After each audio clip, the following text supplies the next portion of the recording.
It's Friday! I can't not wiggle, I can't not dance, and I can't not say good morning to you, bro. Bless you, man. Bless Yes. you. I hadn't actually realized it was the weekend, but your tone, the second the audio started coming out, I could feel it, and I hope you're feeling it too. So good to have you in our company. It's been an amazing week, and we're going to end it in style. We are going to end it in style, but let's start it off right now because we've got 3 hours of absolute magic. We've got so much coming at you. You do not want to go anywhere. Listen up. We've got so much happening, and before we even talk about the show, let's talk about the weekend, bro, because I know we always got plans. I've been doing crazy things for the last few weekends, but I'm so looking forward to just chilling hard this weekend. It's the first time this year. And you can hyphenate that word, chill hard. It's an actual thing, it's a verb, okay? It's the least active verb that exists. I think for a lot of us, for me, connection. I want to be with my kids. It's been such a crazy week. I feel like we've just been like ships in the night, so I just want time. My little boy yesterday, about 7:30 in the night, he was supposed to be getting ready for bed. He was like, Dad, can I walk the dog with you, man? I just want to spend some time. So I'm like, nah, we need time together. So I cannot wait to connect with family and friends. And yes, chill. I love that. I think that's what it's about. The weekend gives you time. It gives you an opportunity to reflect, spend time with loved ones, or make some memories. So that's what it's all about, and that's what we're going to get up to. I know we're going to check in with Carissa in just a bit to see what she's up to this weekend. But, of course, we also want to chat to you this morning. We're talking about all the potential that we have on the show. We've got great entertainment, good conversations, amazing food as well. But, of course, Mzansi, we want to know from you when it comes to potential of being an athlete, what you're going to do with it. Carissa, let the people know what's up. World champion. Yeah. Come on. Yep, I am the world champion. Thanks, guys. I appreciate that. Good morning, Expresso fam. It's so good to have you with us on this Friday morning. Yes, the energy is up, and we've got to ask you a question all about being your true and real self, right? So we say good morning because we have to greet you first. If you could fully embrace your most authentic self, what's one thing you would change today? We're having a bit of an introspective Friday morning, and we would love for you to weigh in. Either send us a voice note, because let's hear that croaky morning voice. There's no judgment here. Or you could send a message on our Facebook page with the number 0634088863 is exactly how you get in touch with us this beautiful morning. But now, though, as you start thinking about your authentic self and changes that you would make, let's get into some news headlines. Absolutely beautiful stuff. Yes, Mzansi, we can't wait to dive into that conversation with you. But for now, let's dive into official duties. And starting off with national headlines. Now, President Cyril Ramaphosa has emphasized the importance of maintaining strong ties with the US, South Africa's second largest trading partner. Now, speaking at the Goldman Sachs conference in Johannesburg, he stated that the government seeks meaningful agreements rather than defending policies. Now, he also highlighted partnerships with the private sector as crucial for economic reform. Now, he added that investments are flowing into electricity, ports, railways, and water supply, with the private sector playing a key role. Now, Ramaphosa also confirmed his commitment to fostering growth through collaboration. Now, next up in local headlines, Professor John Lamola has been appointed as South African Airways Group CEO for 2 years. Now, the Minister in Presidency, Khumbudzo Ntshavheni, made the announcement at a post-cabinet media briefing in Cape Town yesterday. Now, Minister of Transport Barbara Creecy noted that as acting CEO, Lamola led SAA to complete 3 years of outstanding audits and declare profits in 2023 after years of losses. Now, under his leadership, the airline has expanded its domestic, regional, and international routes, and his appointment signals continued growth and stability for SAA. Well, now moving over to international headlines, and gunfire and explosions erupted at rebel-led rally in Bukavu. Now, Eastern DR Congo, that was Bukavu, causing chaos and fatalities.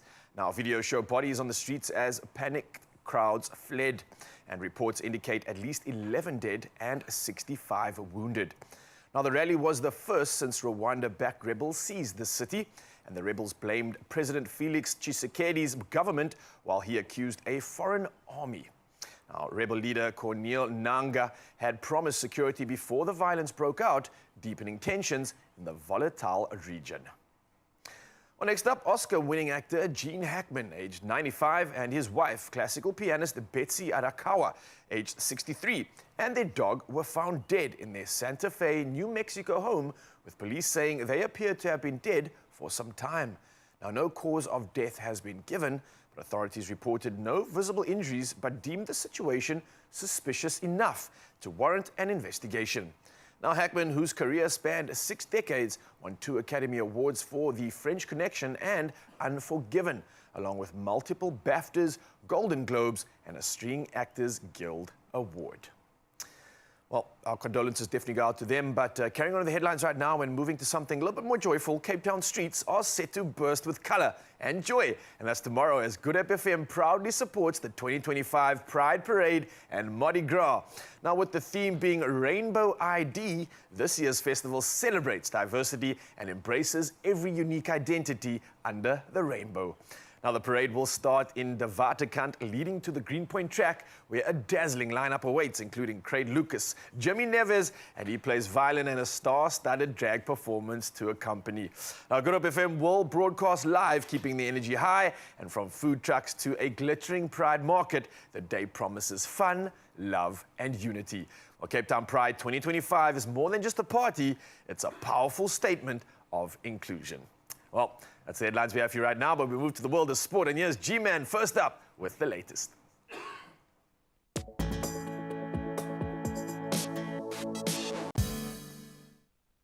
Thank you so much, lad. Let's start with the Champions Trophy, which has certainly thrown us a lot of spice for a big tournament. Pakistan's Champions Trophy title defence ending in disappointment as their final group match against Bangladesh was washed out in Rawalpindi yesterday. So the 2017 winners finished last in Group A. That was after losses to India and New Zealand. Meanwhile, the Proteas, Australia and Afghanistan will be battling it out for the last 2 semi-final spots in Group B. Watch that Afghanistani side. They are a dark horse.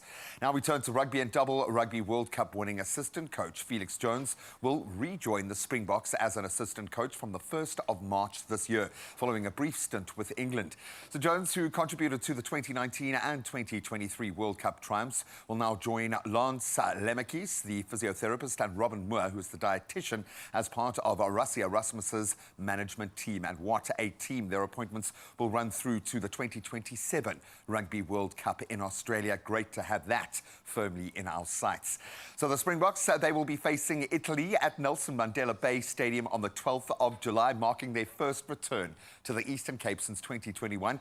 SA Rugby confirmed venues for 6 home tests, including Italy's visit to Loftus, that's on the 5th of July.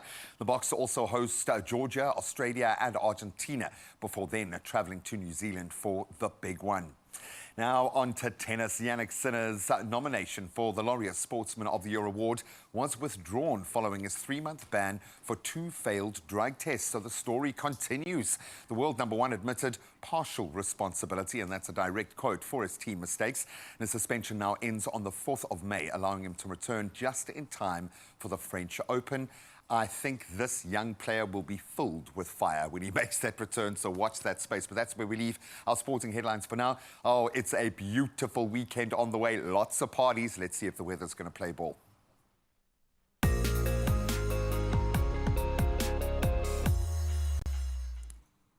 Oh, thank you, G-Man. Let's get into the weather first before your temperatures. Well, the South African Weather Service has issued a yellow level 2 warning for severe thunderstorms causing strong winds, localized flooding and possible infrastructure damage across parts of the Northern Cape, the Free State, the Northwest, Gauteng, Mpumalanga and Limpopo. Meanwhile, the Red Cross is assisting flood victims at Chatsworth Community Hall in Durban, where displaced residents from Lammentville are being housed. Tuesday's heavy rains caused flooding, killing at least 6 people, with more still missing. Now, the Red Cross is providing hot meals and blankets, as well as mattresses and social support. Now, before we get into your temperatures, we've got to look at the sunrise view of the hour, and it is so worth your time because out of Kogelbai, Herman shared this beautiful morning view with us. Definitely convincing me that Kogelbai is the place to be. Look at the gradient of the beautiful orange colors of the sun that meets the beautiful mountain and sea in the background. Well, listen, you can expect 18 degrees out in Kogelbai today. A beautiful day definitely lies ahead. And for the rest of you, Mzansi, let's have a look at what you can expect in your world of temperatures as you keep on capturing your morning view, and share it with us on 063 408 8863.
Said all the signs are there. The temperatures are up. Carissa's falling all over the place. The accents are coming out in all of us. It's a weekend, baby. You know things are going to get a little bit crazy, and with good reason. Some of our absolute favorite people in the whole wide world are stepping into studio. Who is joining us to perform this morning? Ladies and gentlemen, boys and girls, children of all ages, it's the one and only Chad Simon in the building! Do you think he knows that we put him next to a picture of himself that looks really, really amazing? You look great in both. Oh, Chad, so good to have you here. We're going to be chatting to him in just a little bit. And then also about his new EP. It is so fantastic, and we can't wait to get to know the man behind the music. And then also, young, gifted, queer. Absolutely incredible piece of work. We are going to be talking also to the creators behind this. That's going down at Joburg Film Fest. It's going to be a great day. We're celebrating so many things today. Ramadan, as well as Pride. Yep. So the list goes on. Just dance. That's why I said all bets are off. Whatever lane you choose this morning, we have got you covered. So all you need to do is stick around. Show up after this. We'll see you now. Dance.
It's my feel-good breakfast show. Oh yes, ladies and gentlemen, as promised, we're welcoming you back here. This is your Feel Good Breakfast Show, opening up on S3 and about to bring you a very special somebody. We're talking about the one and only Chad Simon in the building. Now, this man is no stranger to Expresso Studio, a multi-talented musician and entertainment personality with chart-topping singles. And he recently released a 4-part EP with one of the songs featuring Jimmy Neves called 2K. Yeah. So before we even get into the conversation, let's have a nice listen and start loosening up. It's on my mind, on repeat, every time. I wish it weren't, I wish than she was. I fixed myself just because you broke me into 1,000 pieces. It's over, but I am still healing. You broke me into 1,000 pieces. It's over. Yes, please, ladies and gentlemen, put your hands together for Chad Simon. Yes. Simon in the all black looking suave. Come on now. Good morning. Good morning. You're awake, you're alive? I'm awake, I'm alive. You're I'm blessed. Amen. Okay, well, let's get into this. You've blessed us with an EP, 4 singles. We've heard 2 so far, and I have a feeling we're going to hear a couple more today, but let me not get ahead of myself. Your new EP, 4-part, is a 2-part release with 4 tracks on it. And I remember you saying that this is half of the starter before the next starter, before the main meal. Yeah. So we're eating in 2025 and beyond. Oh, it's a platter for us, baby. I'm here for it. Tell me more about this. So, you know, I think we wanted to put out the music in 2 parts, firstly, just to get it out there and not force too much music. Because, you know, music comes out every Friday now. It's like the newspaper used to be weekly at your door. So now every Friday there's about 10,000 songs. So we just decided to kind of stagger it out, you know, and just let the experience last a bit longer. I love that. And I think the EPs lead to a bigger project that will come. So I must send a shout out to Shani J, the producer of the EPs. This has been some sort of resurgence, you know, just kind of getting back in studio and working with one producer on a work of art. It's a beautiful thing. I love how you say that word resurgence, man, because I think there needs to be this resurgence in the game and the genre of R&B. We were talking about it the other day, and think about some of the classics and how it just nostalgically takes you back. And I think it's about time that you're grabbing that baton. You have already, but you're grabbing it now with both hands, and you're doing incredible things within that scene, especially when we look at something like 2K.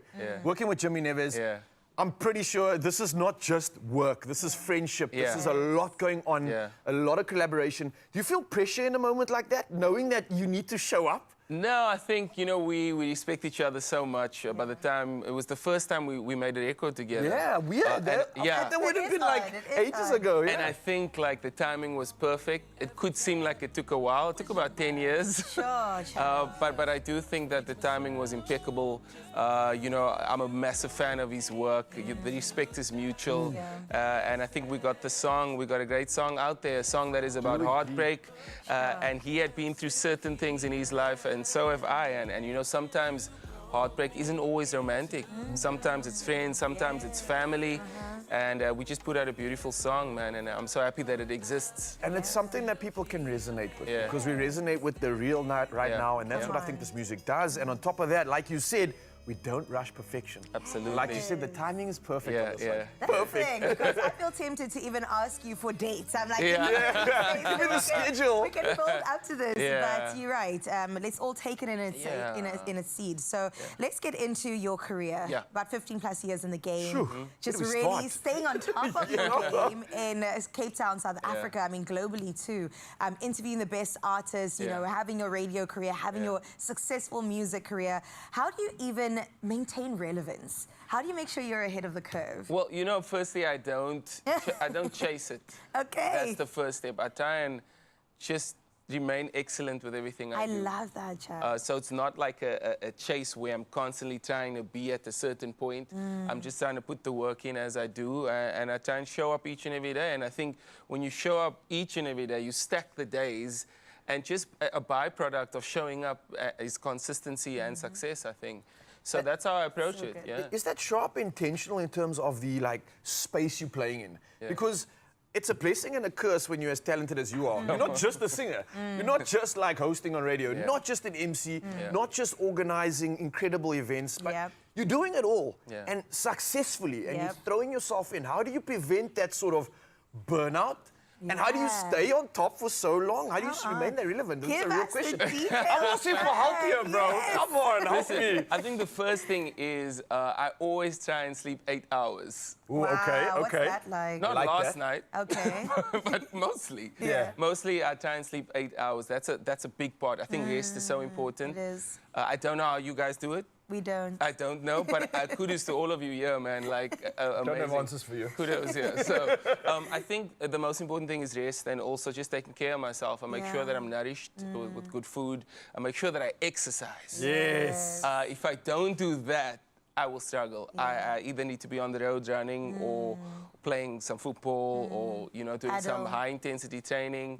And I think just taking care of myself for the long game, I think when you do that, everything else kind of goes well, you know? If you rest well, train well, and nourish your body. These are bars of wisdom. Mzansi, listen to this man. If you want to replicate this glow, this success, this legacy, then eat, feel correctly, move, exercise, find something that's passionately stimulating you, and you might just end up like Chad Simon, or even better. Yeah. Don't go anywhere though. This man's going to be sticking around with more entertainment, everything about that incredible 4-part EP. So you are ready and entertained. It's coming at you in just a bit. Don't go anywhere. I mean, we could squeeze in 4 performances, 4 parts today. We could do it, man. We can do it. Chad, we absolutely love you, my friend.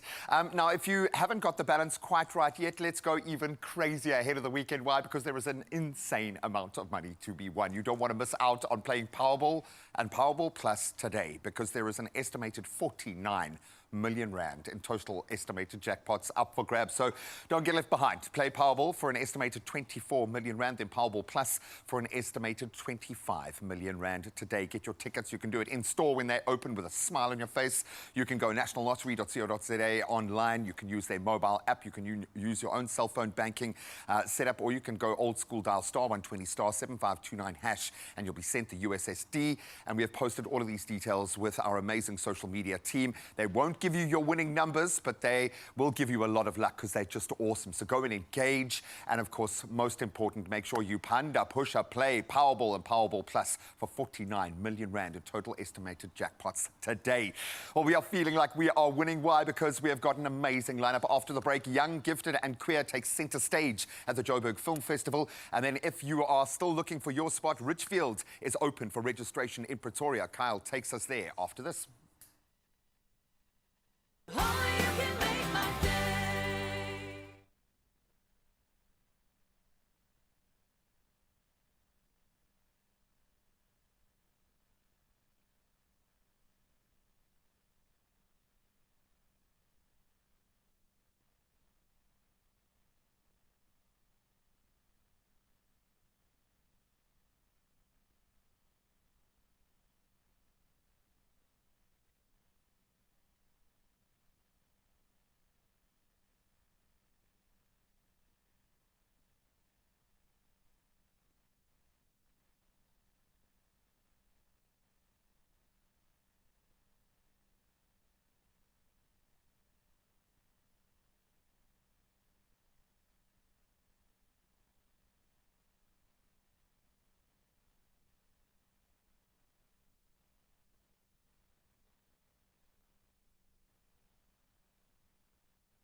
It's my feel-good breakfast show.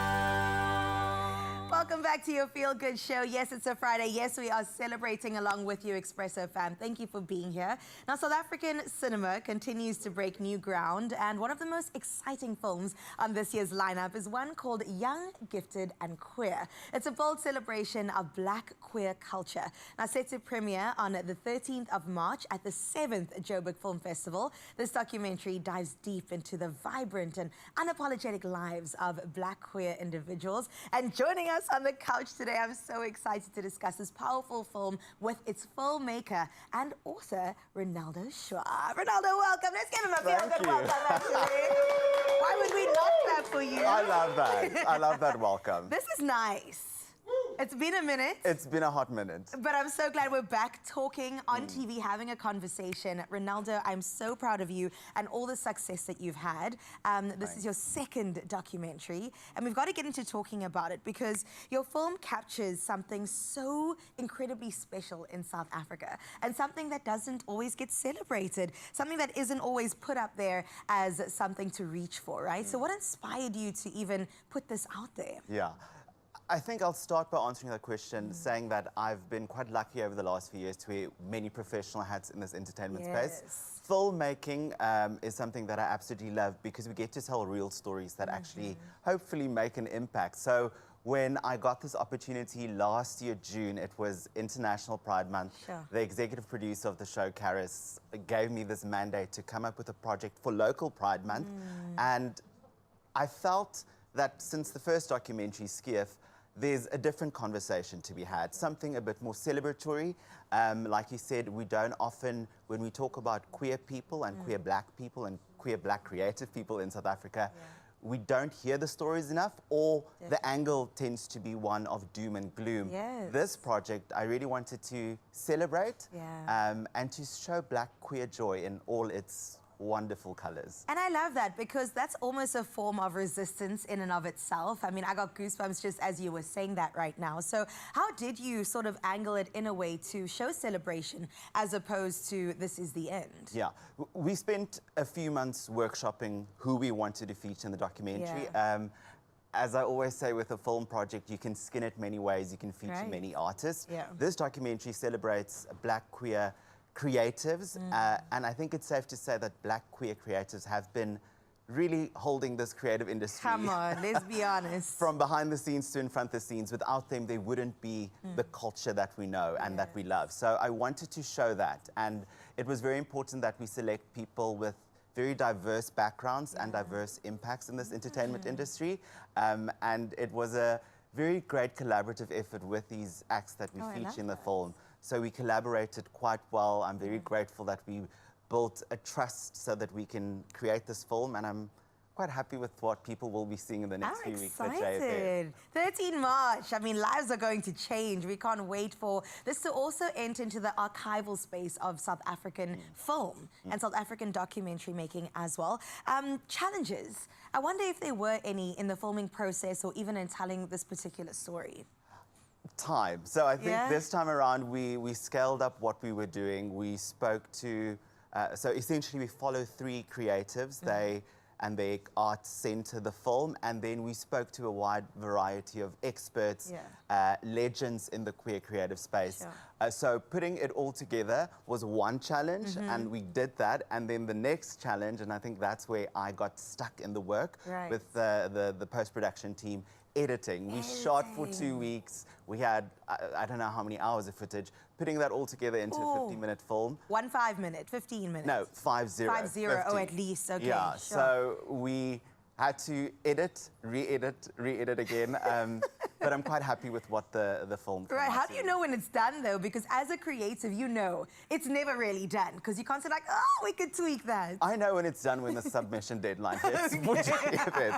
This is fair. Yeah, but I'm quite excited, and it's been a very good and big learning curve, and I'm grateful that we get to tell these stories on such big platforms. Yeah, I mean, tomorrow is Cape Town Pride. You are here for it, I'm hoping. Yes, absolutely. As Good Hope FM, we're also going to be broadcasting live on the ground in support of, you know, the queer community in the mother city. How do you sort of imagine this film contributing towards the Pride celebration?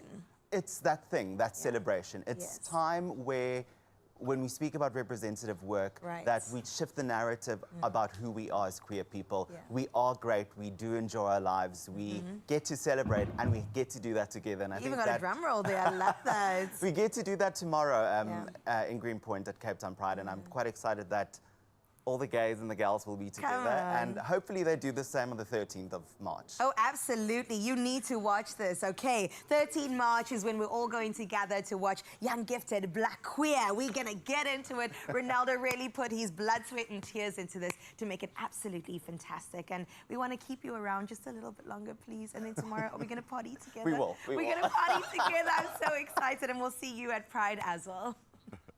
What kind of contract just got signed there? I don't know, just it's like saw a full-on party this a little weekend, thing to touch there. Something's going down this weekend. Well, from the short game to the long game, we want you right now to imagine receiving a bursary that could change the course of your future.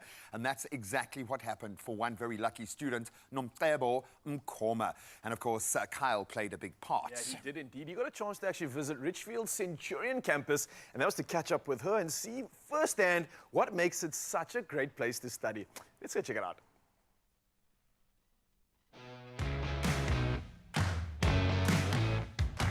Your next move starts with the right foundation, my feel-good family, and with over 30 years, Richfield has helped students learn, lead, and succeed with top campuses, accredited qualifications, and industry-recognized certifications. And your feel-good family is here to find out what makes Richfield so unique, especially with the late registrations now open for 2025.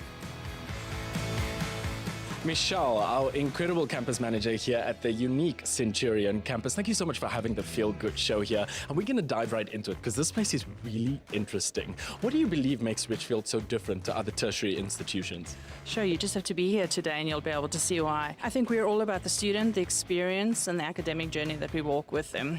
So things like our online badges, we have our wellness programs that we do, sports and clubs. It's everything that you can add onto that CV that makes you stand out and unique. I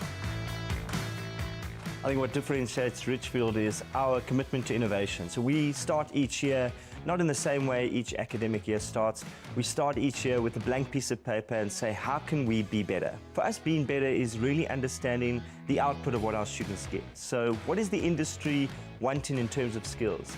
What is the industry looking for? How have they evolved? What technologies have evolved? What systems have evolved to ensure that our graduates are relevant, and that therefore maximizes their chance of getting a job and meaningful employment when they graduate.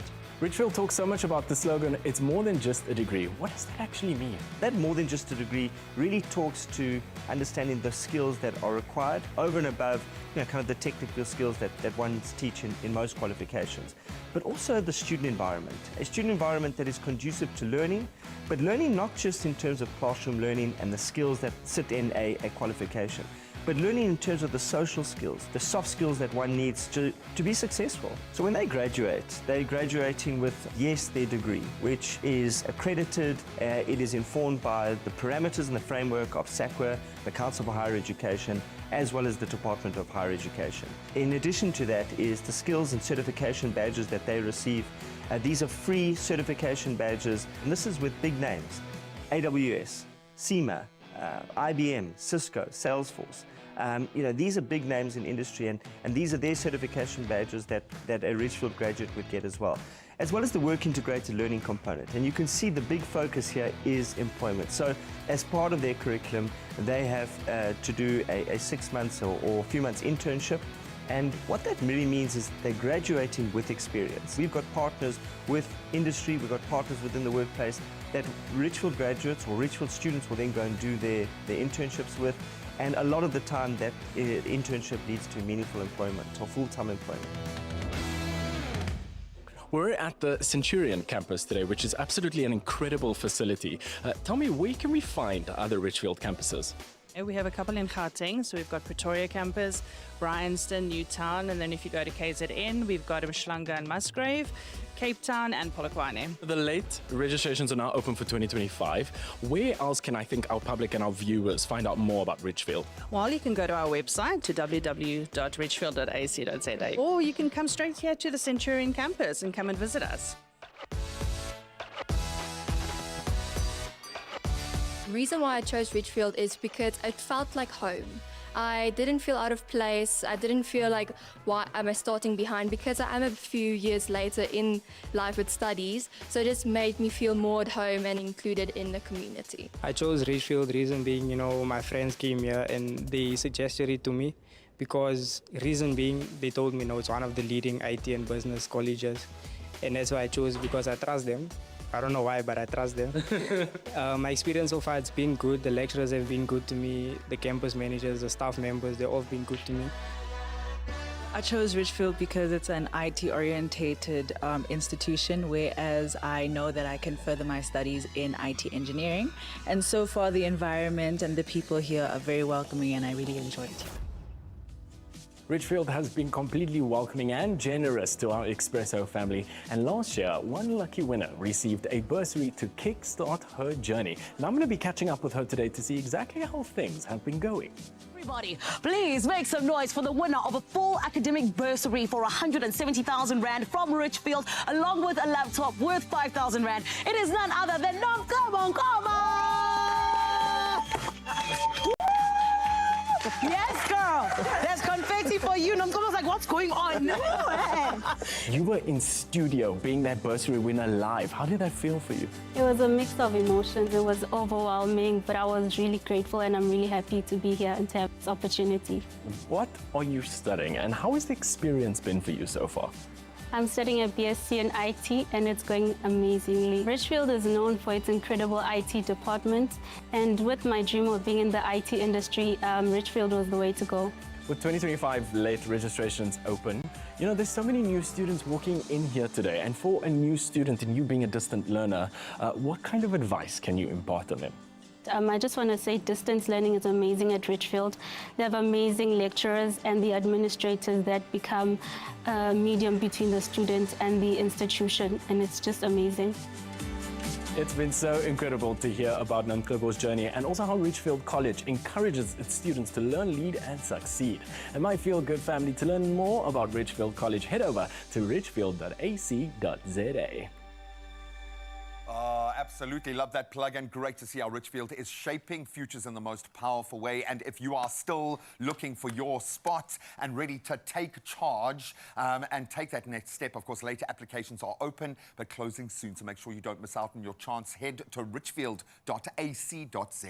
Yeah, now we have so much to look forward to right here on your Feel Good Breakfast Show. I think it's time to get into the kitchen. We're going to make something protein-like. Give me that protein ahead of the weekend. And then someone that has probably eaten all the protein because he's just dominating the skateboard scene. We talk about an incredible battle, 100,000 Rand up for grabs. Woo! And John Mark is in the building. Yo! Nailed it. Show off, man. He's making it look too easy. But of course, you don't go anywhere because an easy conversation is coming your way. Only you can make my day.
It's my feel-good breakfast show.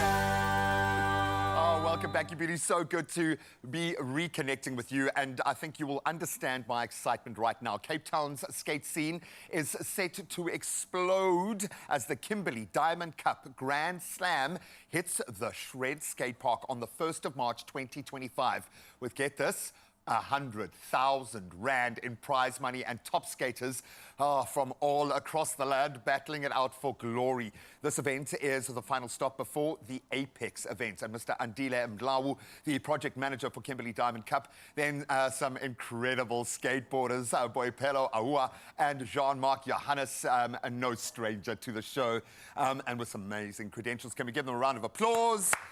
Because he already landed.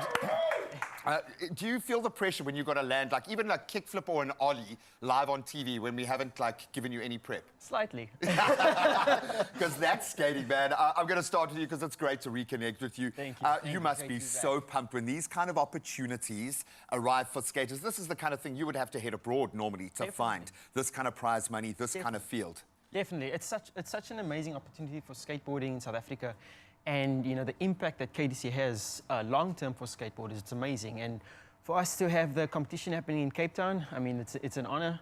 And we're looking forward to a great day of skateboarding, definitely. Yeah, some of the best you will see in the land. And I love the fact that there is almost more interest, Boipelo, on what girl skaters are doing right now. To have an opportunity to perform for this kind of prize money, to know that you have even cracked the nod for this level of competition. How are you feeling about going into the tournament? I feel amazing. You know what KDC is doing. I've seen the intention towards growing the female skate scene 100%. And giving us a platform where we can at least try and perform and, you know, have an opportunity at getting the prize, and having more girls included in it has been amazing. And maybe one day going to the Olympics. I mean, the world of skating has changed dramatically. Proud Papa Bear sat between his amazing skaters. And obviously you do need the skaters to be delivering. And it seems like we're in a good vein of form. But there is far more involved here. Talk me through this tournament. Why is it so impactful, do you think, Andile? Yeah, I think the Kimberley Diamond Cup has done a lot with regards to development of skateboarding in South Africa. For sure. I think the competition has literally shifted from just being one event where you have international skaters coming through, skate the competition and go out. Take our money and leave. Yes. We've literally turned it into a movement, grassroots development. We've given it layers where we are cultivating the next Boipelos and the next Jean-Marcs. I mean, we've put in infrastructure in the most rural places where we're giving kids access to skateboarding. I mean, we've built parks in DR, Kuruman, the most rural What's that, places. Dad? That's a half-pipe. Yeah, so, I mean, when it comes to development, I mean, our commitment to that, I mean, we've shown it with the Grand Slam that we are doing now in Cape Town. The prize money, we just want to say to skaters out there, I mean, this is our commitment towards building skateboarding. Thank you, man. Yeah, and I must say we're excited being in Cape Town. The skate scene in Cape Town is quite strong. Yeah, so we're expecting to see amazing talent tomorrow at the Shred. We want to soak in the beautiful city, by the way. I've seen some amazing parks around here, the Shred, Battery Park. I've been going around for 2 days, you know, trying to, you know, absorb the skate. Just do a little recce. Yeah, Yeah, so we're quite excited with the Grand Slam that is coming up tomorrow. It's going to find a yearly place here. I have a feeling that it's going to find a home here. We were talking a little bit earlier about the mentorship that exists within skateboarding, and I think that was the most powerful element for me. There is always an older skater. I wanted to ask you, where do you fit into that now? Are you doing more mentoring or mentoring? I've been doing a lot of mentoring, and you know, I'm still getting mentored as well. A lot through skateboarding, and a lot of it comes from a mental aspect and just the approach to tricks and building that confidence, that resilience, and having other skaters tell you, you know, and just motivating you that to believe and also to push yourself when you feel that you can't push yourself. And I think that comes from, you know, within skateboarding, it's all one big family, and we all, you know, have the same goal, have the same dream to progress. I love it. Anyone who wants to get that vibe, go to the skate park in Kimberley and get a sense of it. It's like aftercare on steroids. It's on a different level. Boy Pedro, I'm going to close up with you as Jean-Marc prepares for another little demo because we love putting him on the spot.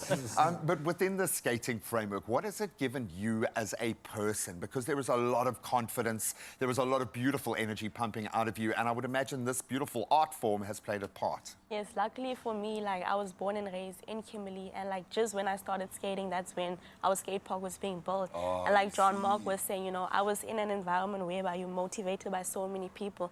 Like in skateboarding, age doesn't really matter. So just being accepted in that environment it has shaped me to who I am today. You know, like my character, my beliefs, who I am, it has changed my life completely, and I wouldn't have imagined that I would have been here if it wasn't for the Kimberley Diamond Cup and the community and the people that have like supported us throughout the years. No, it's a vital rung in the ladder. And now we're going to put you on the spot, my friend. So what's a good demo jumping off point for someone who wants to embrace skateboarding? What's that first major gateway that you've got to get? The ollie? The ollie, definitely. I think that the ollie is the core of skateboarding.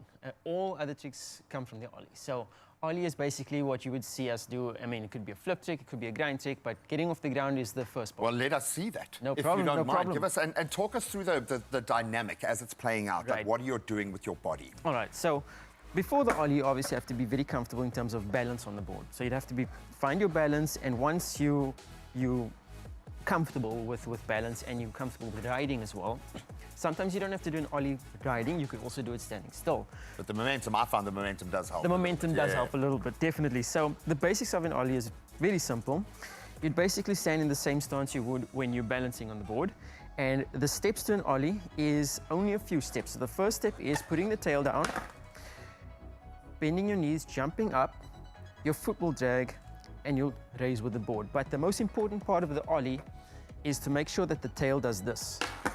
Okay. So once the tail does that, that's when you know you've got your kick. You're ready to lift off. So let's put it all together. So the first step is down, drag, jump, and that's the ollie. So all together, you'll end up with something like this. Oh, that was at least 3 bricks. And that was the sign. You knew if an old could do 3 bricks, you're like, oh, okay, he can skate, man, he can skate. And from the ollie, that's when all the other tricks are developed. So you'll obviously go from ollie to 180s to kick flips. Can you do a little kick flip as we... So I can...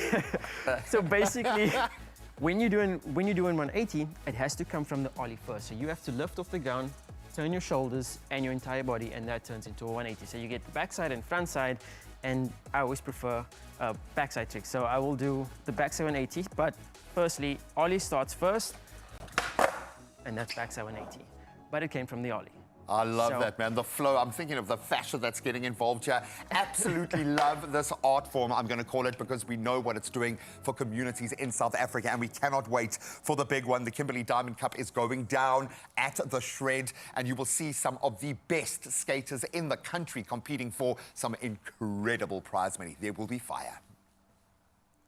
There definitely will be fire. There will also be some cooking because something incredible is about to come your way. Oh, absolutely. Now we're talking about none other than the Absa Cape Epic, which isn't just a race, it's the ultimate test of grit, endurance, and pure domination and determination. Hopefully you can dominate it if you can get to the finish line. We're talking about 613 kilometers, tough terrain. Ooh. It's over 16,000 meters of climbing, so elevation is there, and it's pushing even the best riders to their absolute limit. And one thing I've noticed, because I had an incredible opportunity to actually be there and see these people put foot down on the pedal, every cyclist has an energy bar tucked in their pack to keep them going, especially, and that inevitable dip, it's a proper thing. So if you got that dip in the week, or maybe it comes to this weekend, then these protein bars, I think, are going to be perfect for the occasion. Oh, and if anything, I'm officially going to dub these adventure bars.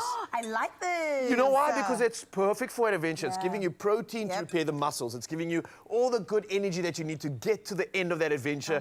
Click that picture and capture the memory. All right. Take a selfie or it didn't happen, all right? Okay, so let's get into it. We've got some coconut flour. Nice. So this is a no-bake protein bar, which means you can't really use flour. You're not allowed to eat flour that's not cooked. So well, you could eat it, and just might not work out that well for you. So we don't advise that one. Don't advise that. Do not try this at home. Okay, coconut coconut flour or almond flour even. Nice, So you I put like that that. together. And then you have protein powder. I know you're quite familiar with protein powder. Absolutely, all Okay. kinds. You get like vegan kinds, you get Yeah. whey protein isolate, pea protein as well. If you're not a vegan, I would highly recommend going for a whey protein isolate, right? An Okay. isolate has a higher percentage of protein yield, taking all the bad stuff out, so you're really getting good bang for your buck there. Not the cheapest thing around, but Right. you're paying for the value for money, right? You got pea protein as well, which takes away all the dairy. That's great for vegans. Or for those that are lactose intolerant, right? Yes, exactly that, especially if you have an intolerance of some kind. But So we're going to what's add going in some here? sweetness with the honey. Yes, That's also really good for you. I know it's got antibacterial properties, but also it's just lovely and sweet. We Look also at you have showing off here. some peanut butter. Protein in peanut butter? There is protein in peanut butter, but protein is not the highest like sort of macro in there. So a lot of people are quite like fooled to think like, oh, I'm getting a lot of protein. Right.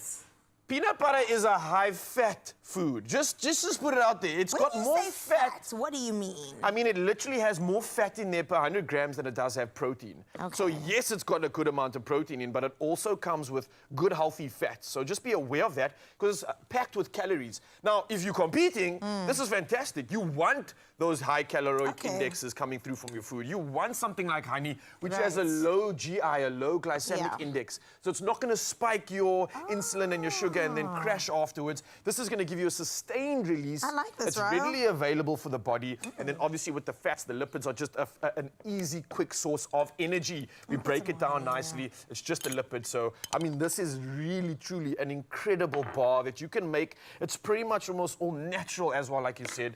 So come on, Nature Boy Adventure Bars. This is what it's about. You lost me at fats, and then I didn't hear anything else beyond that. Good fats, though. Good fats. No, I Yes. really love eating peanut butter by the spoon. I'm not an athlete. I'm getting there, though. She's going pro That's soon. naughty. That is naughty. But I love it. I think it is something that's so indulgent. And I think the reason why also is because of the fact that it has that high fat content. Yeah. So it has a velvetiness to it. It has a nice oiliness to it as well. So that's the oil literally coming from the nut itself. That is probably the reason why everybody eats it like it's an ice cream. Yeah, I love nuts. Okay, so we're going to throw that in there. Nice. I love how you got some proper elbow grease in here. I love how you watched me do this knowing that you are the better athlete between the two of us. I was just checking your arms out. They were looking amazing. Nicely done. Okay, so then you spread it out on here. Uh-huh.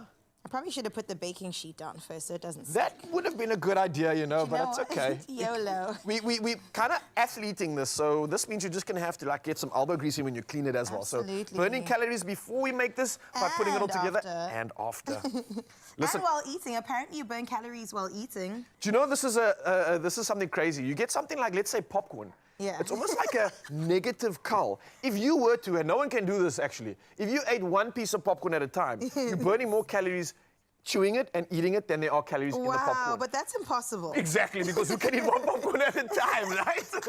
It goes by the handful. Yeah. That's actually how they recommend it. Coming through with the drizzy, and I must just say, I've been feeling this like intense stare from the side the whole time. There's an athlete here. Yeah. It looks like he wants to steal all of these. Jean-Marc, get in here, bro. Why are you staring at these so much? Is this something you'd love? Definitely, that looks pretty good. Is this, as an athlete, right, and let's be honest, like you're a different kind of athlete, but you're still performing, still executing, the body's got to be in great shape. Are you focusing on your diet as much? Because I know in the skate world, that's not really a thing. It's more about the look and the cool factor, right? Right. So I do focus on quite a bit, and I mean, you have to have your protein intake for the day. I mean, you're skating all day. Aside from that, I obviously do the training outside of skateboarding. So and you're breaking Guinness World Records as well. Let's just add that. So you do need your protein intake. Definitely, it's all about what you put in is what you get out. Definitely during the day. So. Well, look, we put a lot of love into this and only goodness, and I think it's perfect for someone like you, a premium athlete. Enjoy, Let us know what you think. Jean-Marc. Let's try. It's also dark chocolate, so that's very good for you too. Ooh. And as you can see, Mzansi, it is a beautiful, soft bite. It's nothing crunchy. I think it's going to fill your mouth up with all the flavors, so don't try have a conversation. Wow.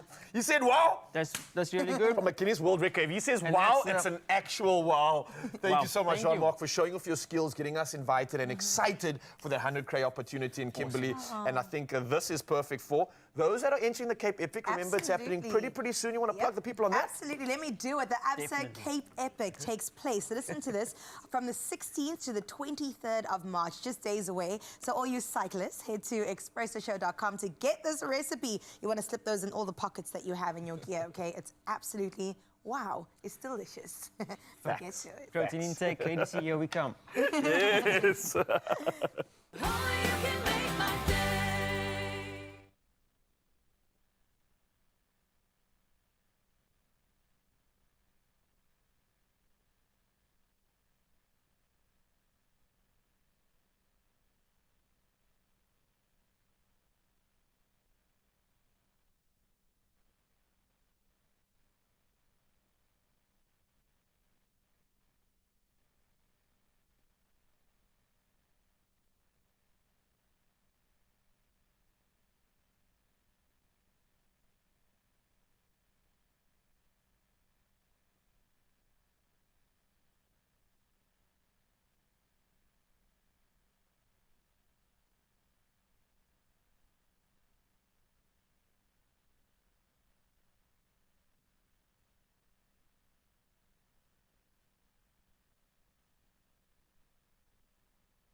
It's my feel-good breakfast show.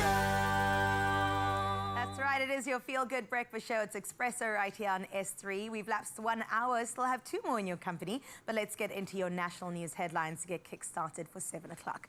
Starting out here, where agricultural analysts expect a boost in maize production following excellent rains over the summer season, which contrasts with last year's poor rainfall. Now, the latest Crop Estimates Committee report reveals an 8.26% increase in the expected commercial maize crop compared to the previous season. White maize is forecast to rise by over 22%.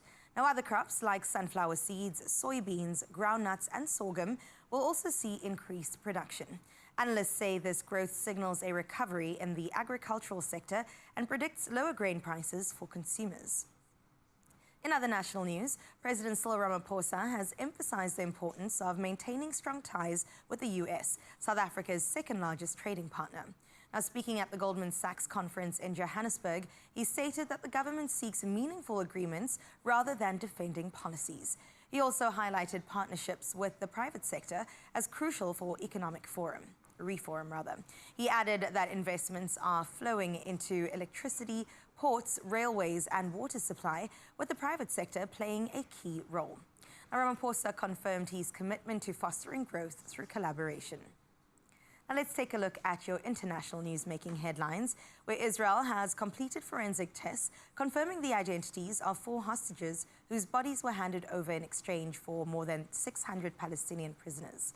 Hamas transferred the coffins to the Red Cross without ceremony. Israel had delayed the prisoners' release over the weekend, condemning Hamas's handover ceremonies as humiliating. This marks the final scheduled exchange under the first phase of the Gaza ceasefire, which ends tomorrow. While Hamas has signaled readiness for the second phase negotiations to end the war and free remaining Israeli hostages, Israel appears more inclined to extend the current phase. Meanwhile, gunfire and explosions erupted at a rebel-led rally in Bakuvo, eastern DR Congo, causing chaos as well as fatalities. Videos show bodies on the streets as panicked crowds fled.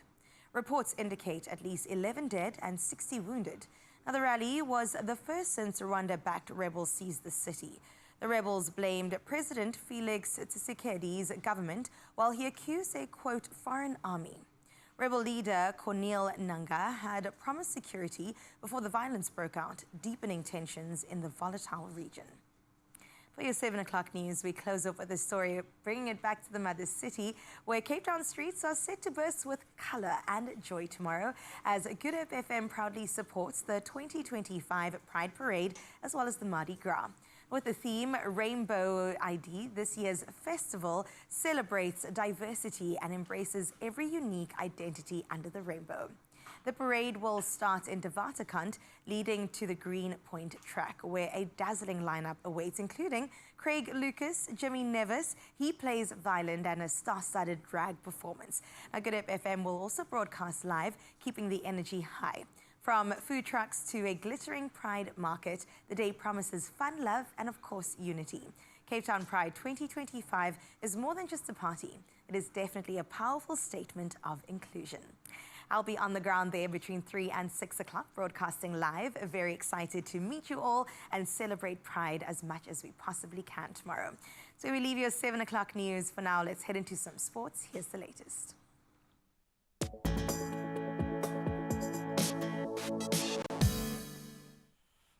We start our sporting report with not the best news for Pakistan. Their Champions Trophy title defence ended in disappointment as their final group match against Bangladesh was washed out in Rawalpindi yesterday. So the 2017 winners finished last in Group A as a result after losses to India and New Zealand.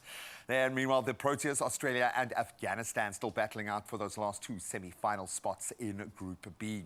Now on to rugby. Double Rugby World Cup winning assistant coach Felix Jones is back. He's going to be rejoining the Springboks as an assistant coach from the 1st of March this year, following a brief stint with England. So Jones, who contributed to the 2019 and 2023 World Cup triumphs, he'll be joining a superstar team, Lance Lemekis, the physiotherapist, and then Robin Moore, taking care of the dietitian role as part of Rassie Erasmus's A-team management team. Now their appointments will run through to the 2027 Rugby World Cup in Australia.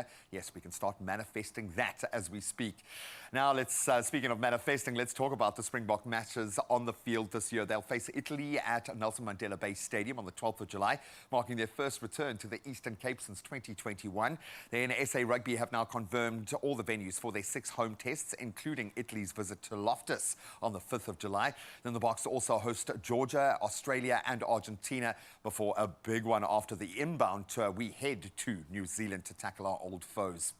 Now let's move on to tennis. We thought the story had ended, but there's another chapter. Yannick Sinner's nomination for the Laureus Sportsman of the Year award was withdrawn. That was following his 3-month ban for 2 failed drug tests. So the world number 1 admitted, quote, partial responsibility for team mistakes, and his suspension ends on the 4th of May, thankfully allowing him to return just in time for the French Open. So watch that space. But that's where we leave our sport for now. Let's catch up on the roads.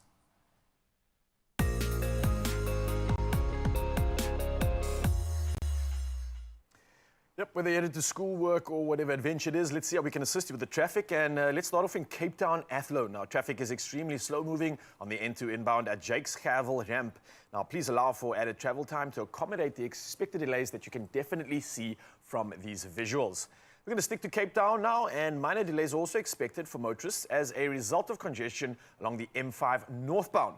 Now, this is at the N2 inbound ramp. So again, as you can see from these visuals we just posted up here, maintain a safe following distance and exercise patience when using the affected route. From the roads to the sky, let's find out now what's happening in the world of weather.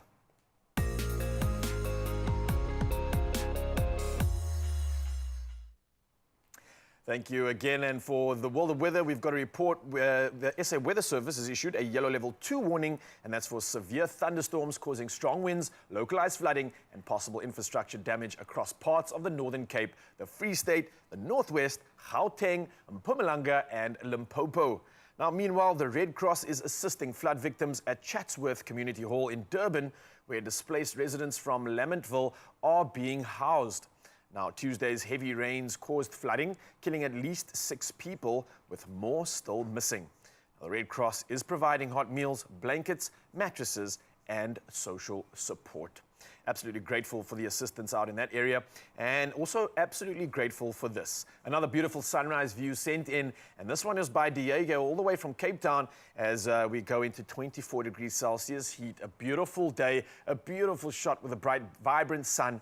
I absolutely love it. Diego, thank you so much for this one, giving us all the good feels and sending us off into the weekend. We'll do it all again in the next hour, so come through with that sunrise view. The number's 063 408 8863. For now, though, let's see what temperatures you can expect on your side of town.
Throughout the country today, but right now, Mzansi, I want you to listen up because you do not want to miss out on playing Powerball and Powerball Plus, and that is for 49 million rand in total estimated jackpots this Friday. It's a good Friday indeed, so don't get left behind. Play Powerball for an estimated 24 million rand, and then you get Powerball Plus for an estimated 25 million rand today. How can you get your hands on some tickets? I hear you asking, Carissa. Well, you head to your store, or you could go onto nationallottery.co.za.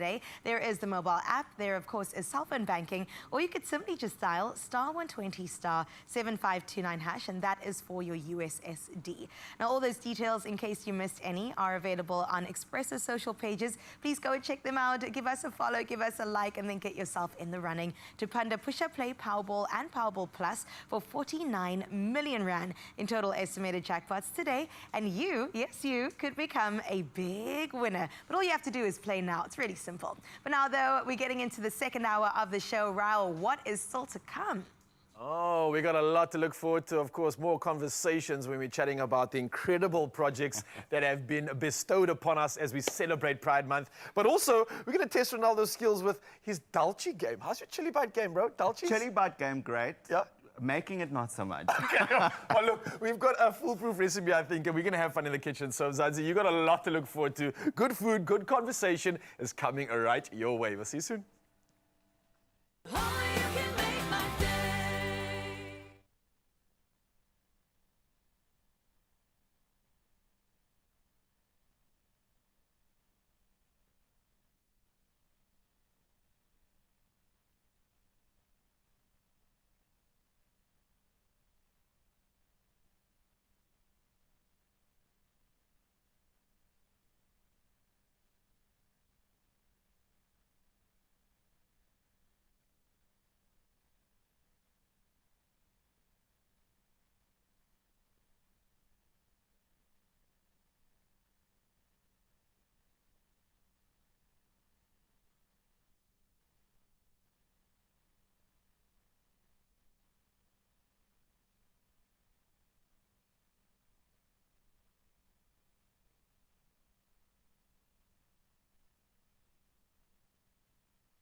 It's my feel-good breakfast show. Welcome back to your Feel Good Breakfast Show. And I say it like that because it's Feel Good Fridays right here in celebration of Pride. Now, we have invited a young, talented filmmaker whose new film called My Best Friend explores the complexities of queer emotions and also friendships. Now, the film is set to premiere on the 29th of March, 2025, and it all goes down at the Wave Theatre Cafe, 44 on Long Street, out in the Mother City. Oh, and he's not just a filmmaker, but a writer, an actor, founder and director of Hartzenberg Films. His name is Enrico Hartzenberg. Please give him a massive Friday kind of a welcome.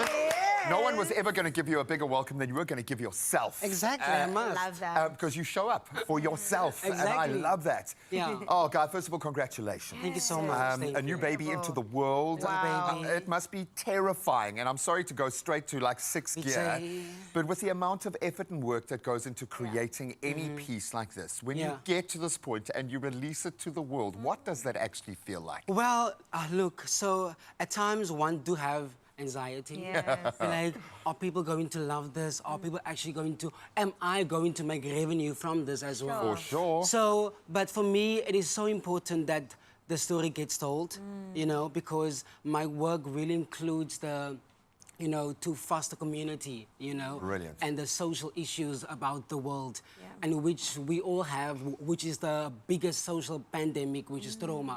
So I deal a lot with work like that. Sure. Process. Enrico, where did your love for filmmaking even begin? My sister, for me, it was first theater.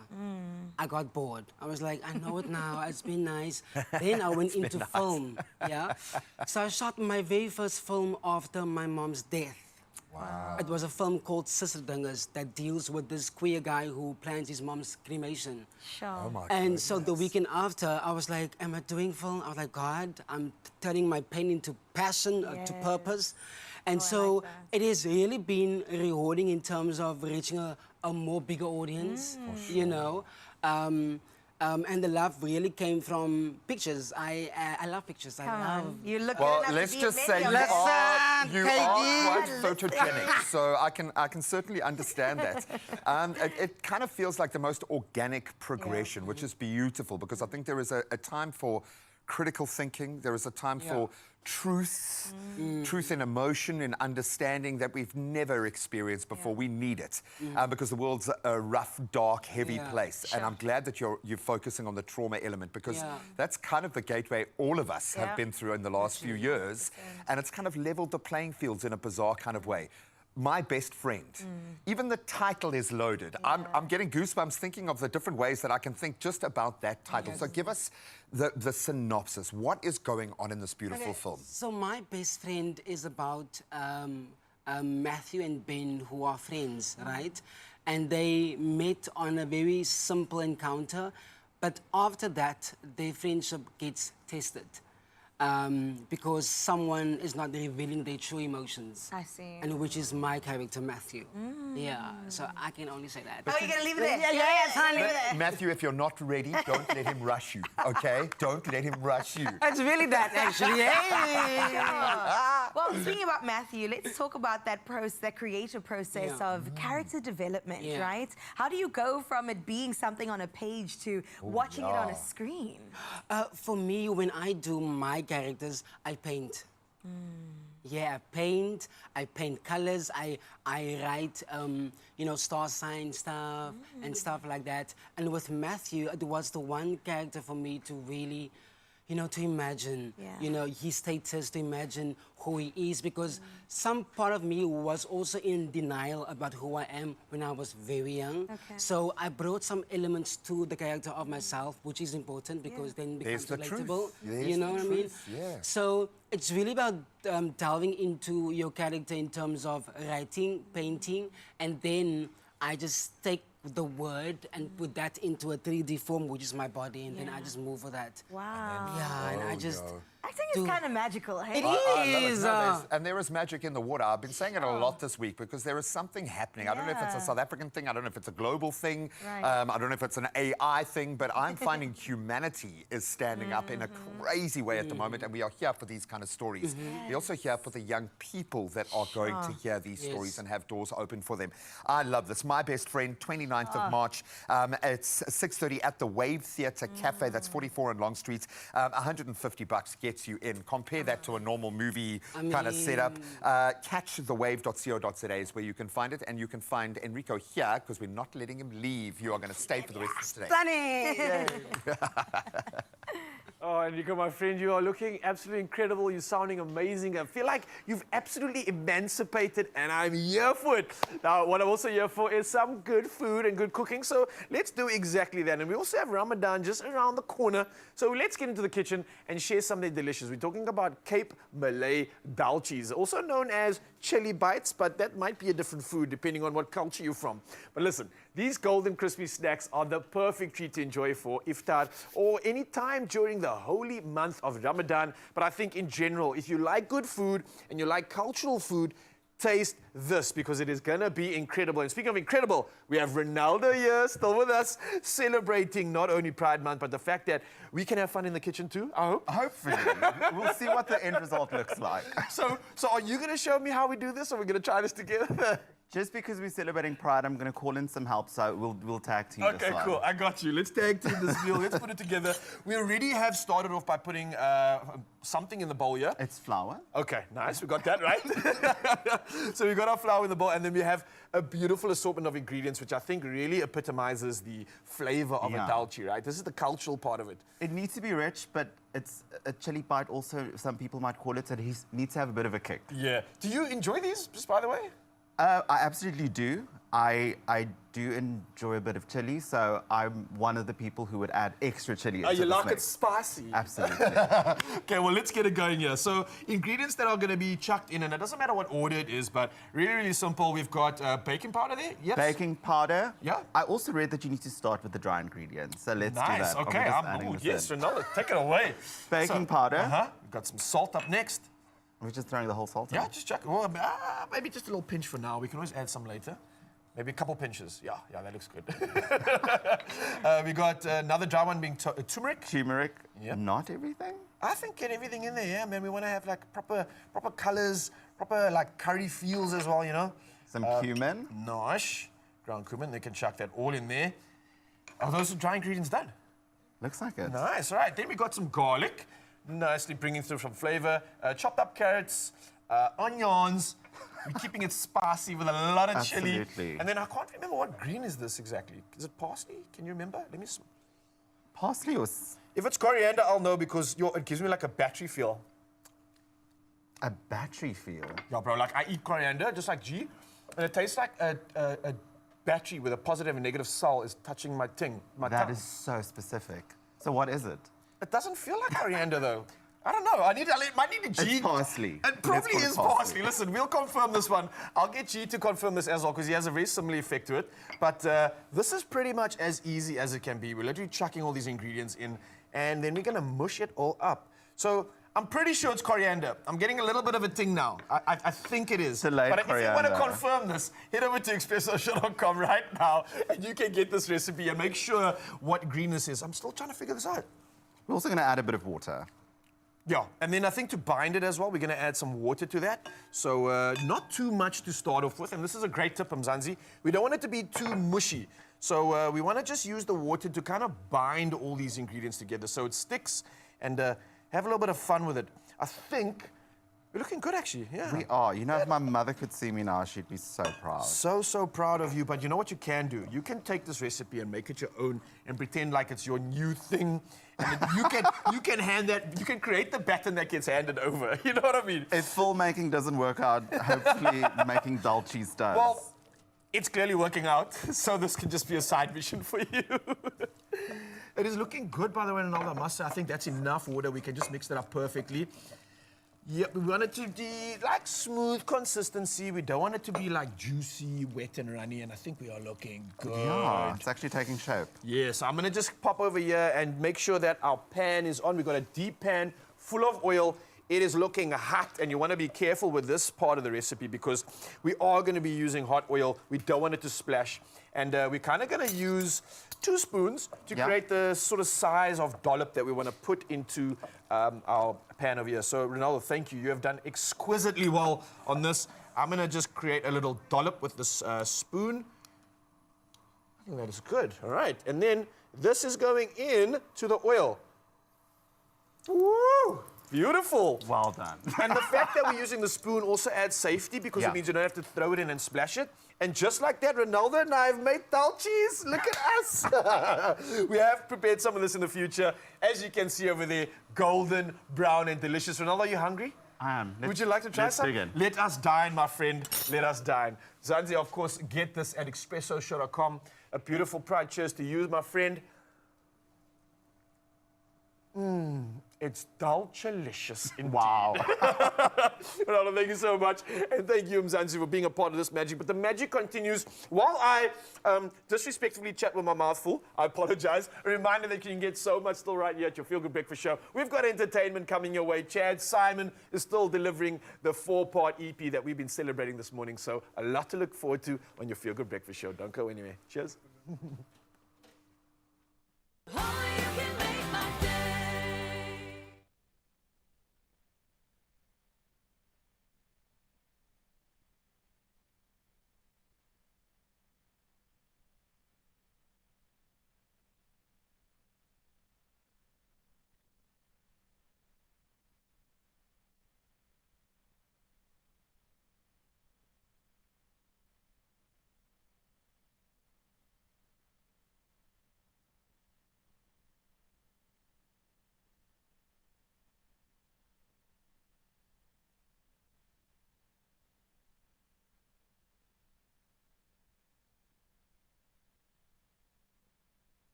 It's my Feel Good Breakfast Show.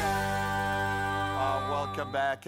You made a good choice. We are having an absolute blast this morning. But time now to move away from the party scene into the practical scene. I think that is appropriate because as a nation, let's be real, diversity thrives within this country and colour's always been part of our identity. Sure. And that's why the 2025 Plascom Colour Forecast embraces the theme of hybridity, a celebration of bold, brights and also dynamic colour combinations that just energize any single space you're in. And while you think of how you can use hybridity in a sentence later today, this week, Palesa sits down with House and Leisure Editor-in-Chief, Charles Edwards. What a treat, as well as trend analyst Chris Reed, to continue the conversation around colour, families and combinations. Take a look at this combo.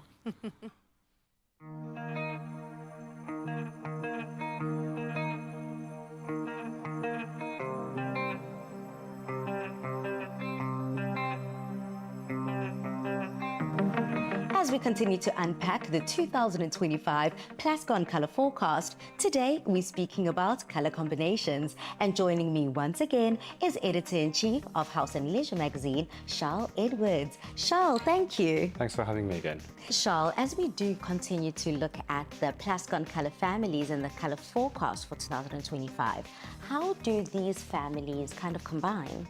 So the colour families for Plascon works really well together, all of the families. So you've got neutrals and you've got naturals, you've got brights and darks. And what's really unique about this year's colour forecast and the curated colours is that you actually have some darks in the neutrals and naturals in the darks. So it's actually quite hybrid, which is also the theme for the Plascon Colour Forecast for 2025. For the average person at home, it can be quite intimidating looking at combining colours within their own space. When we do page through the House and Leisure magazine, how do we draw inspiration? So I think inspiration is in every image in House and Leisure. And we also, the way we present it to the reader or consumer kind of is in quite a friendly manner. So it's quite effortless and easy in the way we've curated the colours within that. So for every theme and edition, we have a lot of homes that kind of give inspiration. Going back to the Plascon Colour Forecast and the colour families, what would be your favourite? Definitely the brights. I love combining blues and yellows, which is very kind of unusual, but you know, it's true that, you know, yellow checks and blue stripes, it suddenly becomes very Mediterranean. So my style personally is quite Mediterranean. So I think definitely my favourites would be the naturals mixed with some brights. So then, Charles, why would you encourage people to incorporate colour combinations into their space? I just think that rules become quite kind of serious, and I just think that paint and colour is a way to inject some fun and lightheartedness, and it's quite literal, but it works. Well, Charles, yet again, you've given us advice, inspiration and encouragement to be able to incorporate different colours into our space. Siyabonga, Bab. Thank you. Continuing on the conversation of colour combinations, let's cross over to Chris Reed. Chris, throughout the series, we've been speaking about our different colour families that we can enjoy. But now I want to touch base on colour combinations.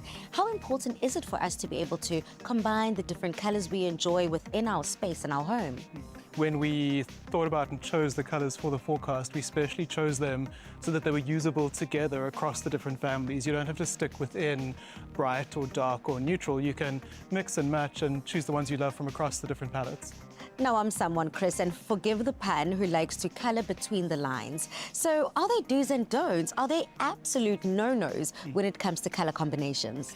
It's an interesting question because I think that would have been easier to answer maybe 5-10 years ago, but now because people are so into maximalism, I think it's much more difficult to draw that line. So obviously you don't want to mix and match too much and end up with a fruit salad in your home. I think there's a lot more latitude than we had before. Now look, Chris, as much as there aren't any do's and don'ts, there have to be some unexpected colour combinations that came through in the forecast. Completely. I mean, one of the great examples of that for me was in our very neutral palette, which is quite light. We brought in colours like black bean and beautiful brown eyes from the darks palette, which shouldn't really work because it's very dark and very neutral, but they kind of bring out the best in each other when you just use a little bit of dark with a lot of neutral, and it was really great for me. So then how does one ensure that they get the right, accurate colour when they are combining these colours? Because we've specified these colours using the Plascon system, it is always best to use the Plascon system to mix the colours. So as long as you take the right code and the right name, you'll be able to get a pretty accurate representation of the colours you see in the forecast. Okay, well, here's to painting in the correct or incorrect way. There are no rules, but just enjoy it. Exactly. And remember, if you would like to combine colors in your own home, make sure you speak to Plascon paint specialists, as they are there to help you install. Step into a world where color meets possibility with Plascon's 2025 Hybridity Color Forecast. Spend 500 Rand or more on any Plascon products and stand to win a state-of-the-art Toyota Corolla Cross 1.8 XS Hybrid worth 500,000 Rand. Simply WhatsApp your receipt, name and ID to this number. T's and C's apply. Plascon, together we've got this. I can't give you the car if you guess the colour of the car, but absolutely love that, Palesa. We love you. Thank you so much for taking us on that journey. Just speak to the experts. Don't make the mistake. Absolutely. Well, right now, somebody that's never made a mistake in his life. He's just perfect, okay? It's Chad Simon. He's here to do his very first performance straight off that EP. I can't wait to hear more about it. Take it away, Chad. Hey, what's up, guys? I'm Chad Simon. This is the first single off my EP. It's called 2K. It features Jimmy Nevis. I hope you enjoy it.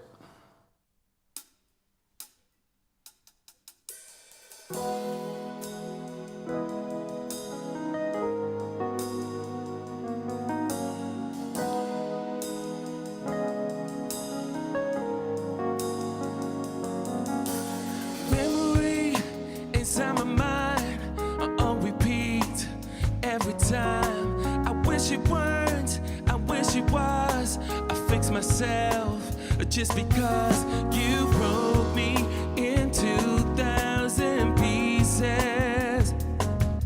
It's over, but I am still healing. Overjoyed, underwhelmed, we don't talk, kiss and tell. You were my safe, I was your space, your light and dark, your story's place. When you in the middle of the honeymoon phase, you don't think about it when the night stops shining, taking all the stars and the magic away. You can see the light, but the love's capsizing. When we together in any weather, it don't get better. We feel the pressure, I can't erase it, 'cause you're amazing. We lost the years, but you're still with me daily. Memory inside my mind are on repeat every time. I wish it weren't, I wish it was. I fix myself just because you broke me in 2,000 pieces. It's over, but I am still healing. I hope someday you will find it. Right now we continental drifts, my head and heart's divided, ununited, unrequited. You don't wanna meet in the middle. Seems like I'm the only one trying to find a light in this tunnel. Said you needed space just a little, but when you need somebody, I'll be there in your lonely hour. When we together through any weather, it don't get better. We feel the pressure, I can't erase it, 'cause you're amazing. We lost the years, but you're still with me daily. Memory inside my mind are on repeat every time. I wish it weren't, I wish it was. I fix myself just because you broke me in 2,000 pieces. It's over, but I am still healing. You broke me in 2,000 pieces. It's over, but I am still healing.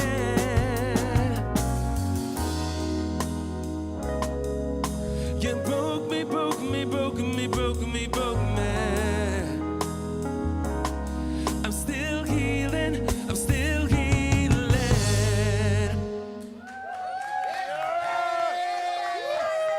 Only you can make my day.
Welcome back. Thank you so much for keeping it dialed in. Now, let's focus on the sustainability and design come together in a very powerful way, in a very exciting way with Mo's Crib, a homegrown brand that is starting to redefine eco-conscious decor. And I'm sure you are very excited. I love the sound of that. Eco-conscious decor, yes please. Now, it's founded by sisters Mo and Michelle Mokone, and Mo's Crib transforms discarded materials into stunning handcrafted homeware, proving that sustainability and style can go hand in hand. Now, this is something done through a commitment to upcycling and meticulous craftsmanship, and the brand has gained recognition both locally and internationally. So in this conversation, we're going to dive into a little bit of their journey, their amazing creative process behind the unique pieces, and what it takes to build a purpose-driven business.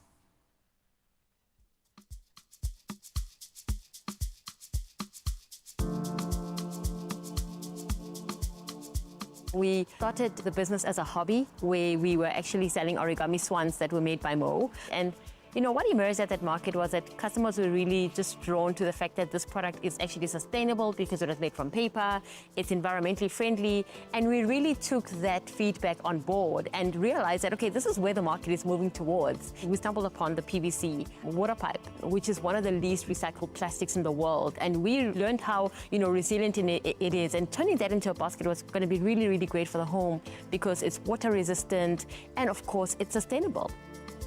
The making of our PVC baskets basically starts from us sourcing this material, the PVC that is unwanted in landfills and construction sites. And the production basically starts with us putting this PVC onto heat to make it really soft. And then we cut it into strips. These strips will then enable us to weave it. We have a frame, a metal frame, that we weave it into it. And you will see that the basket is quite rigid, which makes it a very beautiful basket that is long-lasting, is outdoor and indoor friendly, which gives it that the je ne sais quoi and makes it so different from all the baskets that you have seen.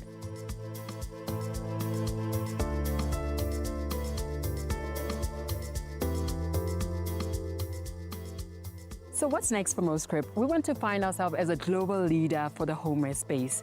You know, currently, having started the business full-time 5 years ago, we supply to almost all the retailers locally, such as Woolworths Home.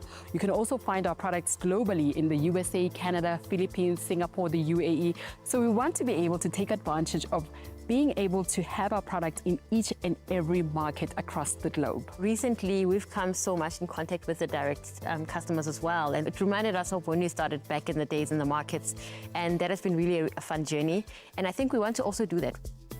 What sets Mo's Crib apart in the market is our powerful combination of sustainability, innovation, and social responsibility. And our focus in creating beautiful, sustainable, quality products that are made from ethical materials, as well as being able to blend modern design with our deep commitment to empowering people and the planet. We've remained, you know, really strict in making sure that every single product that people actually find from Mo's Crib is sustainable, it's environmentally non-invasive, or it's recycled.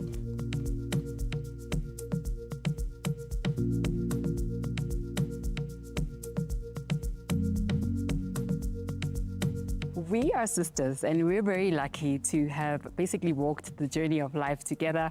We're about 2.5 years apart. I always joke to Michelle that she may as well be my twin.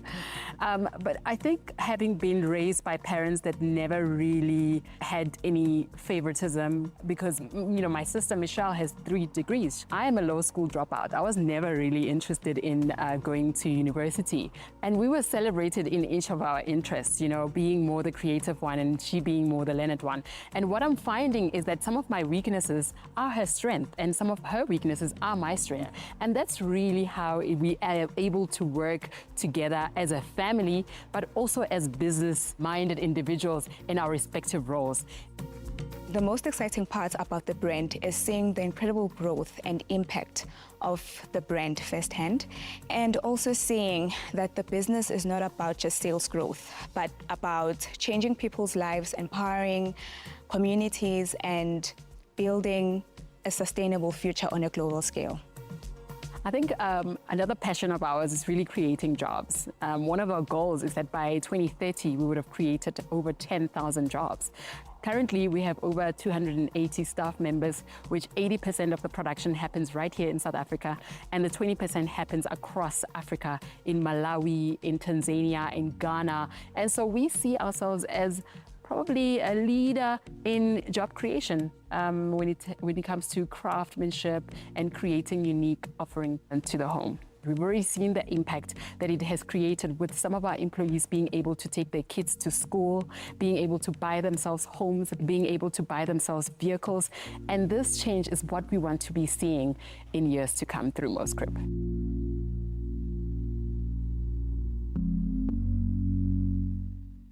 Oh, just how beautiful is that space? Never mind anything else, the creativity. Oh, but there are layers to that game. Absolutely love that. Support local when it's that amazing. Yeah, welcome to the absolute future. And with that being said, it's time to get into the kitchen and do something delicious. Let's go. Let's talk about sehri, the pre-dawn meal during Ramadan. It is essential to keep you energized throughout the day. So that's why we're focusing on it today and getting into some eggs, which are a perfect choice. Not only are they packed with protein, but they are so versatile. And we brought in content creator Zainab Parak, who's here to show us 2 delicious ways to enjoy eggs for a nourishing and satisfying way to start your fast. Thank you so much for having me on the show. I love to take a simple eggs on toast and elevate it to the next level. And one of my favorite ingredients to use that is with like chili oil or chili crunch or chili flakes. So I'm here to show you how to pack a bit more flavor into your eggs. Nice. Okay, so we're going to start with a scrambled egg, which is a really nice take on an egg. But honestly, poached, boiled, fried, I love eggs in every form. So you already scrambled the egg essentially in there? Yes, so we've just cracked up 2 eggs in here. We're just going to add in a little bit of salt. Lovely. Have to season your food. It's so important. Please remember to do that. So you don't add any milk or anything. You keep it light. I keep it light, and we want to keep it simple. You know, sehri is early in the morning, so nobody wants to have something that has too much of fuss. Okay. You want to be quick and easy. So if you have all your ingredients prepared the night before, it makes it so much more easier. I like that. All right. So shall we scramble our eggs? Yes. So okay, let's get into it. I'll grab some oil here. I'm actually going to scramble it in some chili oil. Yeah, I thought I was ahead of the curve. So my pan is nice and hot, and I'm going to add in a little bit of chili oil. Wow, you've honestly just changed the game right now with this one. Yes, it just packs so much of flavor. Yeah. This is so interesting that you would go quite light on a meal for breakfast, because I kind of imagined if I was to fast from dawn until the evening, I'm trying to eat as much as possible, right? You think that, but we have the whole night, so we break our fast, and we're kind of snacking throughout the night, and then when we wake up in the morning, it's not like you're starving. Right. So you just want to, you're actually trying to force yourself to just eat a little bit so that you are like you're nice and full throughout the day. Yeah, the stomach is lined, you're good to go. All right. So I'm just going to add in the scrambled eggs into the chili oil. No wonder why it had that beautiful orange color as well. And I'm actually going to turn the heat really low at this point. You could even, if you want to, if your pan's really hot, put it off. Yes. Because we want a soft scrambled egg.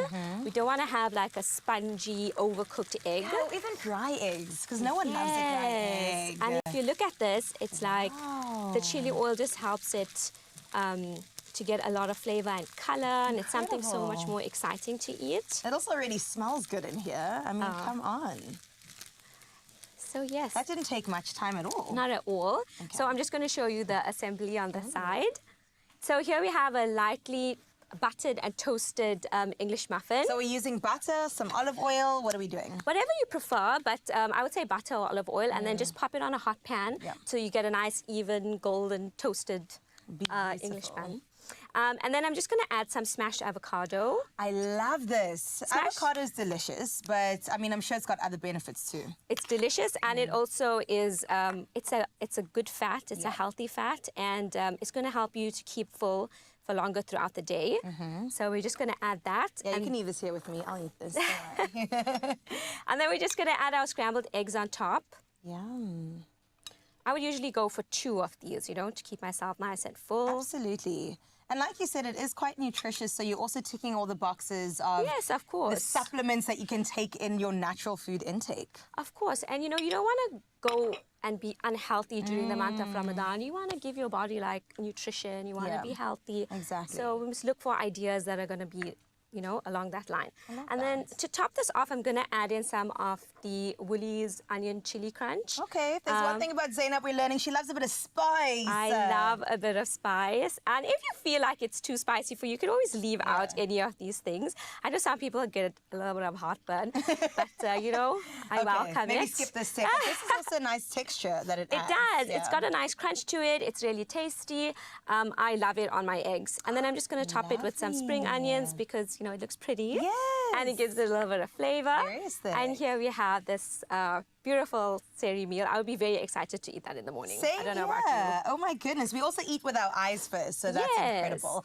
The great thing is that we don't stop here because eggs are just the versatile girl that she thinks she is. So let's prepare another way to eat your eggs. Perfect. Sure. Let's go on to the next one. So scrambled egg to fried egg. Zainab, tell us, what are we doing? So we're going to take our normal fried egg and we're going to fry it in some feta cheese. Oh. So the feta cheese is going to give it a bit of crunch and it's going to give it a lot of flavor. Love this. Some salt as well, some creaminess. Definitely. Okay. So I'm going to start off with some oil. I'm going to use some olive oil or you can even use melted butter, whatever it is. Yeah. And then we're going to do a nice generous sprinkle of the feta. Feta is also a really good cheese. It's not too packed with fat, right? No, it's quite light. It is the healthier, like the healthier version. Yes. Yeah. Oh, lovely. But I mean, to be honest, I love any kind of cheese. I shouldn't, but I do. Give me I'm cheese actually on anything. lactose intolerant, but Oh, I eat God. all cheese, okay? Why would I You eat cheese? cannot on me resist back? it. Yeah. I love that you've also put the egg into a bowl so that you can ensure it doesn't break, right? Yes, because, you know, I was worried that if I crack it, I would probably break the egg, so... Not a live TV. Beautiful. So I'm going to let the feta get a little bit crispy before I add it in. Nice. Yeah, because feta doesn't really melt like the other cheeses. No, it's not like a cheddar or like a mozzarella. It kind of holds its shape. Right. And then we're just going to actually fry the egg straight into the feta. Oh, this is beautiful. I've got to add this to my list of recipes. It does, eh? And, you know, it's just, we all do fried eggs, we all do scrambled eggs, and sometimes it can just get a bit boring, and it's so much of fun to play around. Eggs are so versatile, and you can try so many different flavors with it. So this one actually... What's your favorite way to eat an egg? Anything with a drizzle of chili oil, chili flakes, that's usually my go-to. I love that. I've even loved cooking it in za'atar. It was really trending last year, was to cook sunrise, you know, like a whole egg, and a little bit of olive oil and za'atar. That tasted really good. You know what, I enjoyed I've always it. wondered how to say that word because I love it. The actual thing. Za'atar. Za'atar, yeah. Yes, and then another way that was very trendy on TikTok was the Turkish eggs, which was like a bit of yogurt, and then you put a poached egg on top and you drizzle some chili oil. That's a beautiful way to have it. Silber. Yes. Silber, yeah. We made it a couple weeks ago and Graham and I, our minds were blown. It's really It's delicious. incredible. All right, Zainab, let's see what we're doing. We're building the egg now. We're building it up. We're building it up. We have a toasted sourdough. Sourdough is also a great option to have for seri. It's also going to keep you fuller for longer. It's great for the gut too. Good for the gut, good for digestion. Yeah. Again, some avocado. You can swap this out for some cream cheese or cottage cheese. Both add like extra protein and are creamy and delicious. So Don't hold back now. No. The more, the merrier, the better. I also sometimes just do avo on toast with feta, and that is just next level. Absolutely delicious. But, you know, I would put some like chili flakes in there. You know what I'm saying. I already you know what knew I'm you'd say that. saying. But protein, like you said, is great. It's going to keep you fuller for longer. Yes. Okay, I already see you put chili on this one. Yeah, Zainab, this I one, can you cook know. you. Okay, beautiful. There you go. And it's cooked in the feta. The feta's gone nice and crispy on the edges. So it's a really delicious meal to eat in the morning.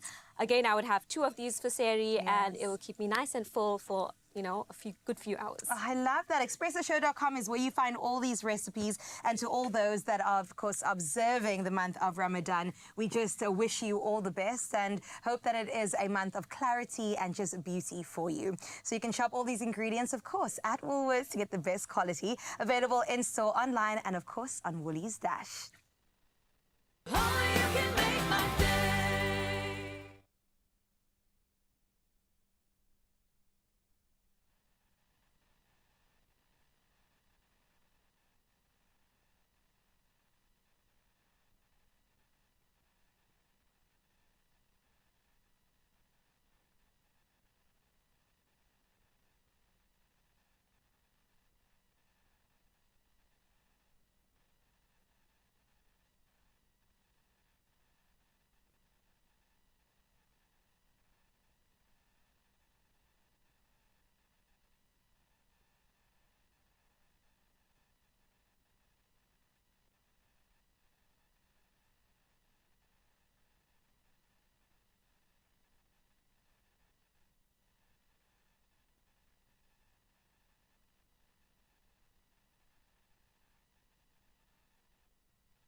It's my feel-good breakfast show.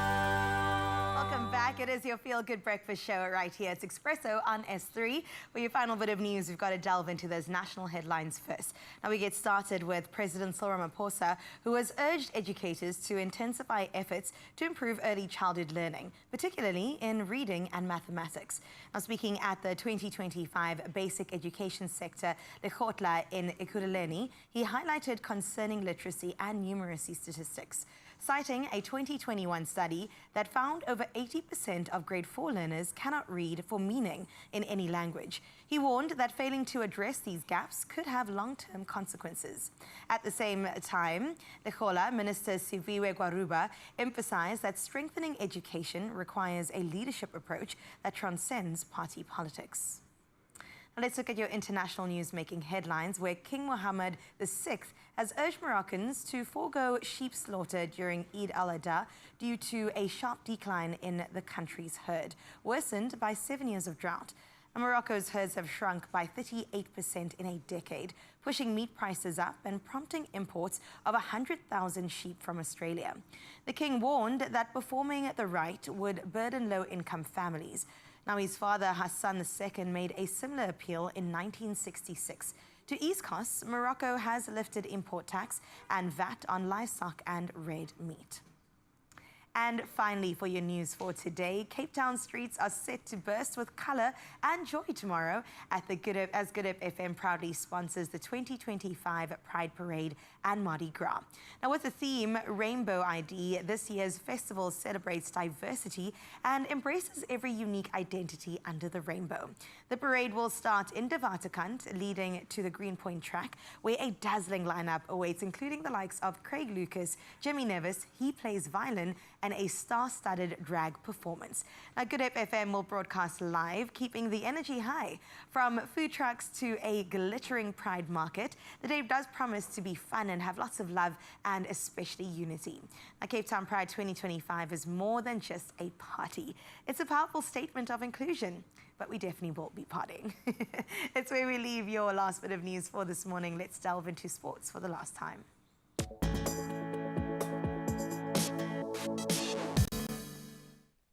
Thank you so much, Carissa. Let's fly through a couple of those dominant headlines, starting with the Champions Trophy. And sadly for Pakistan, their title defence ended in disappointment as their final group match up against Bangladesh was washed out in Rawalpindi yesterday. So the 2017 winners finishing last in Group A. That was after losses to India and New Zealand.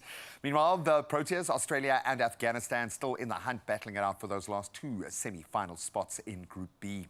Now, the Springboks, we can get excited about this. They'll face Italy at Nelson Mandela Bay Stadium. That's on the 12th of July, marking their first return to the Eastern Cape since 2021. SA Rugby have now confirmed the venues for their 6 home tests, including Italy's visit to Loftus, the fortress, on the 5th of July. Then the Boks also host Georgia, Australia and Argentina before a mountain to climb as we travel to New Zealand. And then rounding off with tennis, Yannick Sinner's nomination for the Laureate Sportsman of the Year award has been withdrawn. That was following his 3-month ban for 2 failed drug tests. The world number 1 has admitted, quote, partial responsibility for his team mistakes. His suspension now ends on the 4th of May, allowing him to return, thankfully, just in time for the French Open, I'm sure, with a renewed fire burning. So watch that space, but that's where we leave our sport for now. Let's catch up on the roads.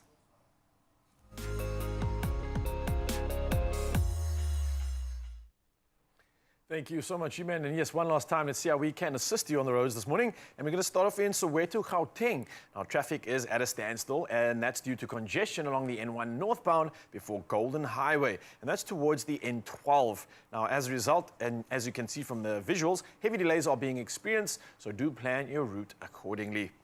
Now, sticking to Gauteng and Johannesburg, there's been an accident on the N1 northbound, and that's at Dipkloof interchange. Now, again, as you can see from the visuals, the left shoulder is affected, so please exercise caution when passing and adhere to the rules of the road. Moving from Joburg now to Cape Town, and Milnerton seems to still be congested with slow-moving traffic along the N7 northbound at Bosmansdam.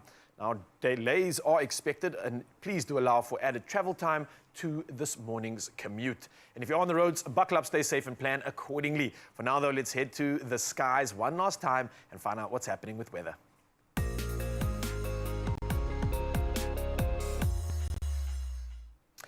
And for our final roundup of the weather this morning, the SA Weather Service has issued a yellow level 2 warning for severe thunderstorms causing strong winds, localized flooding and possible infrastructure damage. And that's across parts of the Northern Cape, the Free State, the Northwest, Gauteng, Mpumalanga and Limpopo. Now, meanwhile, the Red Cross is assisting flood victims at Chatsworth Community Hall in Durban. Now, this is where displaced residents from Lamontville are being housed. Now, Tuesday's heavy rains caused flooding, killing at least 6 people, with more still missing. Now, the Red Cross is providing hot meals, blankets, mattresses, and social support. Now, one last time, we get to turn a smile into something even bigger, and that's thanks to you and the sunrise view of the hour. Now, Diana has come through for a beautiful shot from Johannesburg, and it's 27 degrees Celsius heat. A beautiful shot. We've got some lovely plants, lovely flowers in the foreground, a beautiful lake overlooking a bench, and this just looks like a serene setting and a perfect way to start the weekend. So I can't thank you enough for this one. All the way from Johannesburg, it's looking bright, bold, and beautiful out there. And again, a reminder that we will do this all again on Monday morning. Bright and early, the number is 060 408 8863. Share your sunrise view with us. One last time, though, let's see what temperatures you can expect for your Friday.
Don't mind me, I'm just reapplying my lip gloss with this beautiful lip oil. Oh, gorgeous. Just so that I can get ready to tell you a bit more about what's coming up on the show today. Well, in the final hour, we're ending with a bang because we still have to talk about Cape Town Pride and everything to do with what's on and where to be. Not only that, we are heading back into the kitchen and it's going to be so good. Have you ever heard of a pumpkin bready?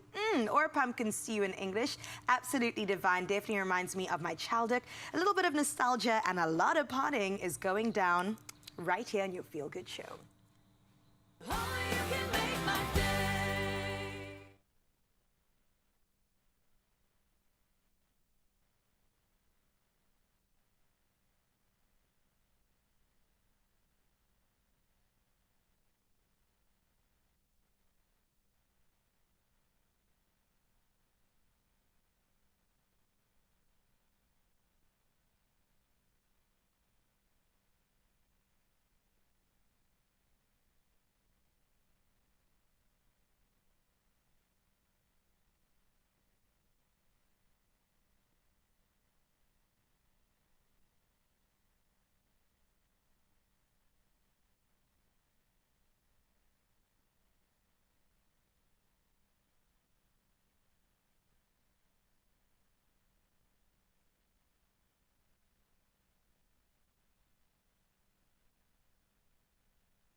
It's my feel-good breakfast show. It's a happy Friday as we continue celebrating Cape Town Pride. It is here, baby. And there's no shortage of amazing events to enjoy and definitely get involved in. And we're very excited to definitely give you the details on that. Giving you all the details and all the good stuff. And what is happening right now is that we probably found the most attractive men in the country right. to get on the couch right now and join us as we celebrate exactly this. We're talking about Ronaldo Schwab, we've got Lauren CPT, and we've got Enrico Hartzenberg all in the building to share details about this incredible event. We're talking about creativity, community, and celebration like no other. And shoo! How do I contain myself with the steam out here? Yes! I missed the black memo. You know what? But you still look good because you're wearing, what do they call it, a Canadian tuxedo. And you still definitely balance. make the cut. I love it. And also I'm noticing this. Okay, but we'll get into it in just a bit, Lawrence, because that needs to be celebrated too. Celebrating this royalty, yeah. Let's talk about Cape Town Pride. I mean, why is this such a significant day? Why are we celebrating? What are we celebrating tomorrow? Yeah, so I think we'll start with what Pride is. Yes. It is a celebration. It is for the LGBTIQA+ community to take up space, to hit the streets, and to be together to say that we're here, we're queer, and we are allowed to do exactly that. But obviously, I say it's a celebration. Pride is rooted in a protest action. We've come a very long way since 1990, where we saw the first Pride on the continent. Sure. In 2025, we get to celebrate it, and we get to do it while looking good and celebrating good music and having all of our favorite people Come together. on now. I love the fact that the city and this country is so open to this magic. I am here for it. Yes, now, please. there's incredible stuff happening, and a reminder, the annual Pride March happening Saturday the 1st of March. It starts outside Prestwich Primary School. I'm the plug here right now, and it's making its way down the streets of Cape Town to Greenpoint Track. So this is an awesome journey. Ron, someone like you're a beautiful, brilliant, gay, colored man. Yes. What does this festival mean for you? What does this opportunity to celebrate mean for you? For me, it's very significant because it started in 1993 with activists. That's where it all started. And it stemmed from District 6, so it's my origin, it's my culture, it's where I come from. So I'm very proud of that our people have literally paved the way for us that we can be where we are today and celebrate it. But we actually started to celebrate it in 2001. That's where the festivities came from. And for me, as a colored man, gay, very proud man, for me, it is something really worth celebrating for because it has sentimental meaning to me. And wouldn't you say that before 2001, everything that led to that was more of a fight to celebrate, fighting for the right to be present, to be in this moment, and to be in this time that we are now? So even more of a reason to celebrate because of what was laid down in order for this to actually materialize. So grateful for that. Very grateful. I want to know more about the event itself, and I got more incredible comments here because I'm looking at us now and it says Pride ends at maybe one of the biggest events of Cape Town's Pride. That's the Mardi Gras, and that's at the Greenpoint Track. So this is huge. I've seen this. We see it on the socials as well. It takes over. The Mardi Gras promises to be a day of incredible performances. We've got DJs. We've got a Pride Village. We've got a market. There's LGBTQIA+ merchandise, food stalls, refreshment stations. Crazy. Come on now, Enrico. Yes. This is a time to be alive, right? It's such a point where love and unity just are on this one location, you know, and we celebrate who we are and how far we have come, you know. And let me say this, Pride is for Amo. Come on. Everyone, if you feel colorful, I'm going to dance some more, right? Do you not think that this is also a great opportunity for many that I still see not being able to authentically live themselves? Yes. It's almost like a moment to really, truly emancipate. Exactly. Yes. Come home. I love that. Coming home. Yes, come home. Back to source. Yes. Oh, I love it. That is awesome. We can't have our fabulous panel sitting here without asking you about a wardrobe, about style. It's going to be my first Cape Town Pride and broadcasting from there. So what do I wear? Where do I begin? Bold, beautiful, glamorous, just go all out. Okay, hold nothing back. Nothing. Okay. How do we earn one of these beautiful sashes that you've got here? I will let you know Talk later. to me about this. I'll let you know all about that later. Okay. Okay, we'll find out about that later. But there's clearly every reason to obviously get into this festival. And I think for anybody, whether you are gay or not, I think an opportunity to celebrate authenticity, to celebrate being real, and just to celebrate who you truly are inside. This is that moment. This is that opportunity. Ronaldo, you take this and go wild, or do you rather prefer just being present and engaging in the conversations and the opportunities that are at the event? It's both. Pride Month obviously comes to this magical, beautiful end tomorrow, but it's been a month of activities. Yes. They've been book talks, they've been walks, there's been a variety of things to show us in all our different aspects, us being the LGBTQI+ community. Yes. Tomorrow, I am absolutely going to go out. I don't know what I'm wearing yet, Chris. Okay, Come on now. I'm here for a good time, not a long time. I'm going to make the most out of it. So I'll figure it out this afternoon, but I'm definitely going to let my hair loose. Well, look, Put your head down. You've got another two esteemed associates to chat to about inspiration, because y'all have put together incredible looks, and you always are doing exactly that. And I must say, for me, what really stands out is obviously seeing some of the journey that you've gone through, seeing how beautifully you are showing the world who you are. And I think these moments remind us of exactly that. We want to see you authentically celebrating yourself, and this is such a perfect opportunity. So I look forward to seeing you in even more beautiful attire, more of a glow. Rico, you know what you're wearing? You got something special? A white tennis skirt, a tennis bra, big gold earrings, and lots of rings, honey. Oh my goodness. The mother of dragons. How do you... So you basically be walking around saying, no, no, no, no, no, no. Don't touch me, please. Please. Oh, I love that. Lawrence, I'm sure your outfit is sort of... We're going to catch up a bit later to find out a little bit more about it. It is exciting. You can feel it in the air. It's so tangible. Cape Town Pride goes down tomorrow. All the details will be on our Expresso social pages, and we hope to see you there. You better be there. Tomorrow you party, today we cook. If you are craving a flavorful and satisfying dish for Ramadan, look no further. This is going to tick every box. Our beautiful pumpkin biryani is the ultimate meal to break your fast with, bursting with comforting spices, melt in your mouth, pumpkin, rich, nourishing flavors. And we're going to add a little bit of beef, but I think the pumpkin stands up on its own. If you want to cook along with us right now, you can head over to expressoshow.com. When we talk about comfort food, the kind of food that makes us feel like we're at home, it's amazing how often a biryani steps into that sentence. Just like Chad Simon is stepping into my life. I love you, Guy. Love you so too, good man. to see you. You're Lovely on cooking to see duty you. today. I am. Okay, let's go. Are you ready? So we're going to have a little bit of fun this. We're going to be making essentially a pumpkin biryani, but we are introducing beef as our protein for this, which I'm all for, and I know you're about the balance. Yes. Okay, so I know you're able to do anything. So what we are doing right Most now, things. We've separated, browned off our meat, because you want to brown it off, release all the fats, the flavors, so that's lacquer sorted.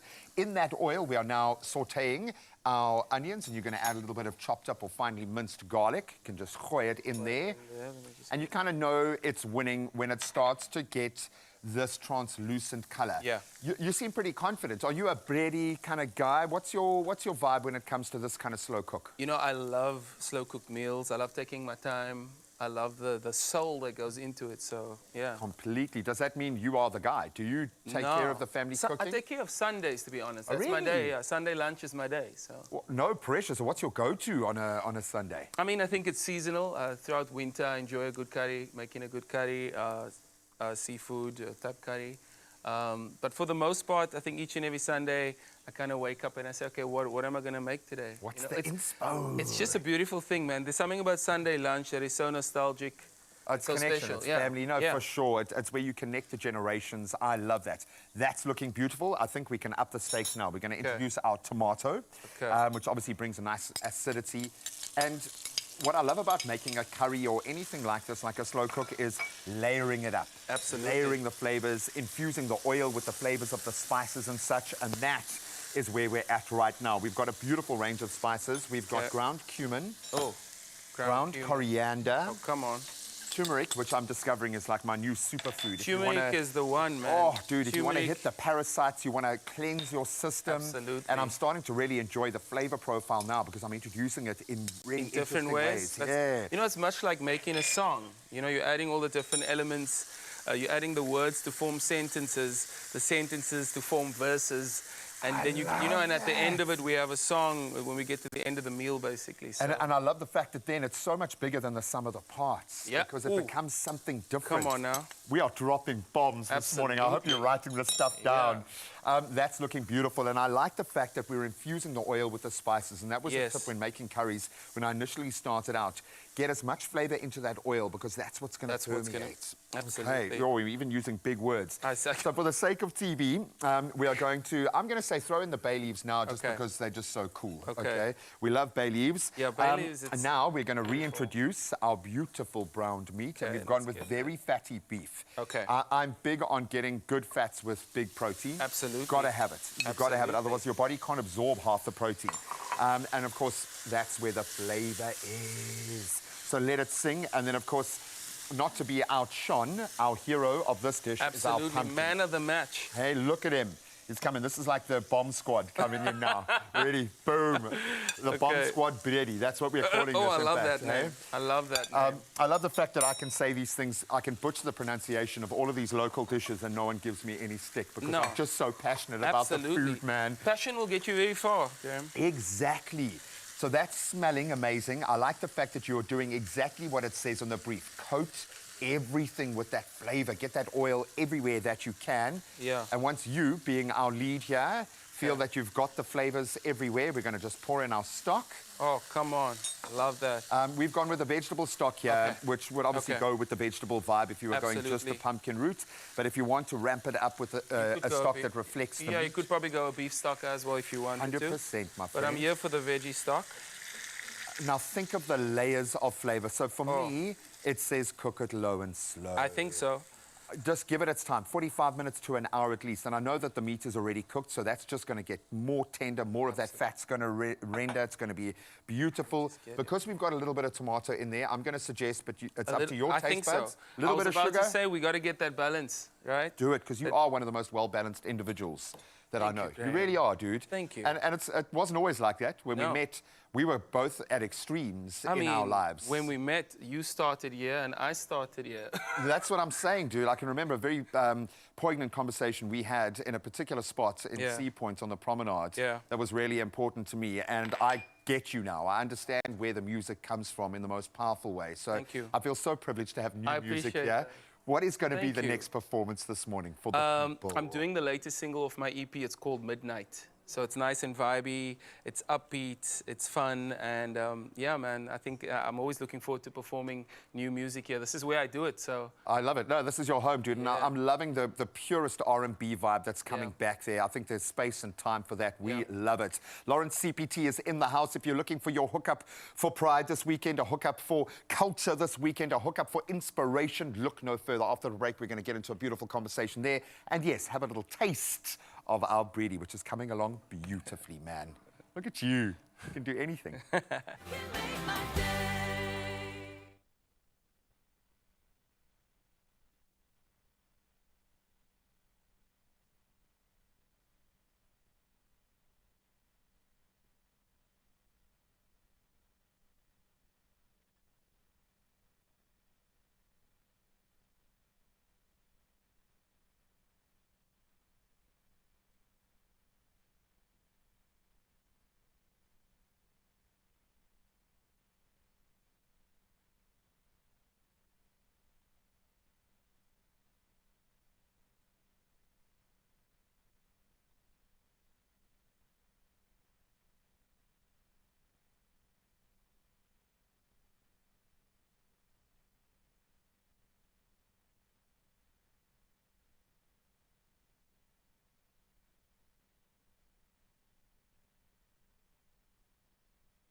It's my feel-good breakfast show.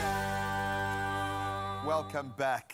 Pride is more than just a celebration. Oh, yeah. Hopefully you understand that this morning. It is a movement, and it kind of, the tip of the spear hits this weekend. It is a statement, and for many, a personal journey of self-acceptance and empowerment. That's the key here.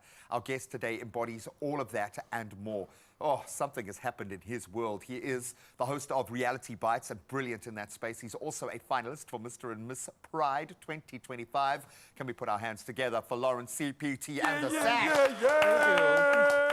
So wait, so basically you've got to have a sash before you enter the studio today. That seems to be the vibe. The competition is done, and I am second prince in the competition. It happened on the 15th. Congratulations. Thank you so much. It's a milestone. But listen, achievement. entering a competition like that is not easy. You've got to make yourself vulnerable. You've got to put yourself out there. You've got to have a certain level of confidence within yourself as well. What were your reasons for going that distance, seeing this through, and never mind just getting this incredible result as well, but just entering in the first place? That's daunting. It basically was a journey of self-discovery. I've always been this openly gay person all my life. I'm this positive human being that always help others. But then that all changed in 2023 when I went through depression and had suicidal thoughts because I didn't like the stigma surrounding my community and how society sees us. And that really put me on a down. And then after therapy, I discovered that I didn't love who I am. I did not accept me for who I am. So me entering this pageant that year was a stepping stone into accepting and loving myself. I remember I wore this white gown, suit, and that was a testament of me starting a new clean slate. The white symbolizes purity, and it's a blank space. So that was when I was ready to be painted by the colors of the rainbow. Wow, that's so symbolically beautiful, man. As you're saying this, I'm thinking we often do this. We thrust our version of what we think you are on you to make it okay for us. Exactly. So I'll put you in a little box and you will be a gay man and I will understand it by my. It doesn't mean that you understand this label that's been put on you. And I would imagine a lot of young women, a lot of young men are going through that exact same gateway right now where it's all about everyone else's expectations, not about you. What was the tipping point or the mechanism that allowed you to accept yourself? What did that moment look like and feel like? I had the realization that sometimes we as a community are so distracted by the acceptance and the approval from the outside. When the only acceptance and approval to love yourself, what you need is the one that you have to give yourself.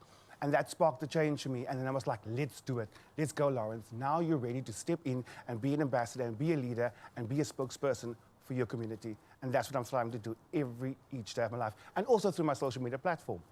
So it's something I'm very proud of. And you're doing it. It's not some future notion. You're rocking it every day. And I'm sure with this new sort of mantra, this new you, can you see a contrast between, was it easier or harder putting yourself on social media? Was it easier or harder now becoming more vulnerable now that you are proud of who you are? Has it made it a little bit different for you? It did definitely, because now that I'm out there and I put myself on social media, obviously people expect something from you, to be a leader, to speak up for the community, and that's exactly what I do. So yes, it is a little bit of pressure, but it's the pressure that I enjoy because I love doing what I'm doing. You don't stand alone this weekend. You're going to have a lot of cultural leaders standing around you. Why is Pride so special, and why is this Pride feeling like possibly the most special ever? There seems to be, I keep saying magic in the water, magic in the air, but there feels like there is something underpinning this year. I think what I just mentioned says it all. Like, we are celebrating on the inside and we're expressing it on the outside. And that's exactly what it is. It is a time where we can reflect back and see what we have been through as a community and just go there and just be authentically ourselves. And to tell and to send a message, basically, to say that we are here and we are queer and we are here to stay and we're going absolutely nowhere. Rose, I think you are someone that is a leader. You're someone that is inspiring. And I think a lot of people that are watching right now might have those feelings of, I think I'm ready. I think I want to accept who I am. I think I want to celebrate my true identity. What advice would you have for them? Maybe a little bit cold feet, not necessarily keen to come through this weekend. What encouragement might you give to them to allow them to see that light within themselves? It's maklik now because it's open for the entire Cape Town. Yeah. You can come straight, gay, doesn't matter. Yeah. Everybody's welcome. Children is welcome. Everyone is welcome to join Pride. And that can be your little mosque to case to say, hey, I'm going to Pride, but I'm going to be there to support my friends. I was going to say, because everybody's journey is different. Yes. Maybe they're not ready to come out now, and I respect that. But use this as a golden opportunity for you to go there and see how it's going. What's the best way to rock Pride? What do you need to do to get the most out of this weekend? Because let's be honest, it goes pretty quickly. It's a massive opportunity to just have a great time, but there is something special here. How do you get the most out of Pride? By being extraordinary. To be the thing that you never wanted to do. You saw yourself with wings, or you saw yourself with armor or something. You can do anything you want. So it's basically a time for you to express yourself, and that is how you're going to get the best out of this entire experience. Are you wearing armor or are you wearing wings? Whoa, man, with those options, We'll I don't rock, know what I paper, want to scissors be. first. We'll rock, paper, scissors first. It's amazing. Wings will look good on you. Yeah. Oh, okay, well, if Lawrence says it, then it's There was done. some, and in brackets, only wings. Wings and a Speedo. Now I'm getting it. Now I'm starting to understand. Well, we embrace you as you embrace yourself. This version of yourself, which kind of feels like the authentic version. So just congratulations. Thank you so to this much. point, man. We love you, Guy. And of course, you get to plug into this energy, this love, this culture this weekend. Pride is yeah, baby, and it's going to be bigger and better than ever.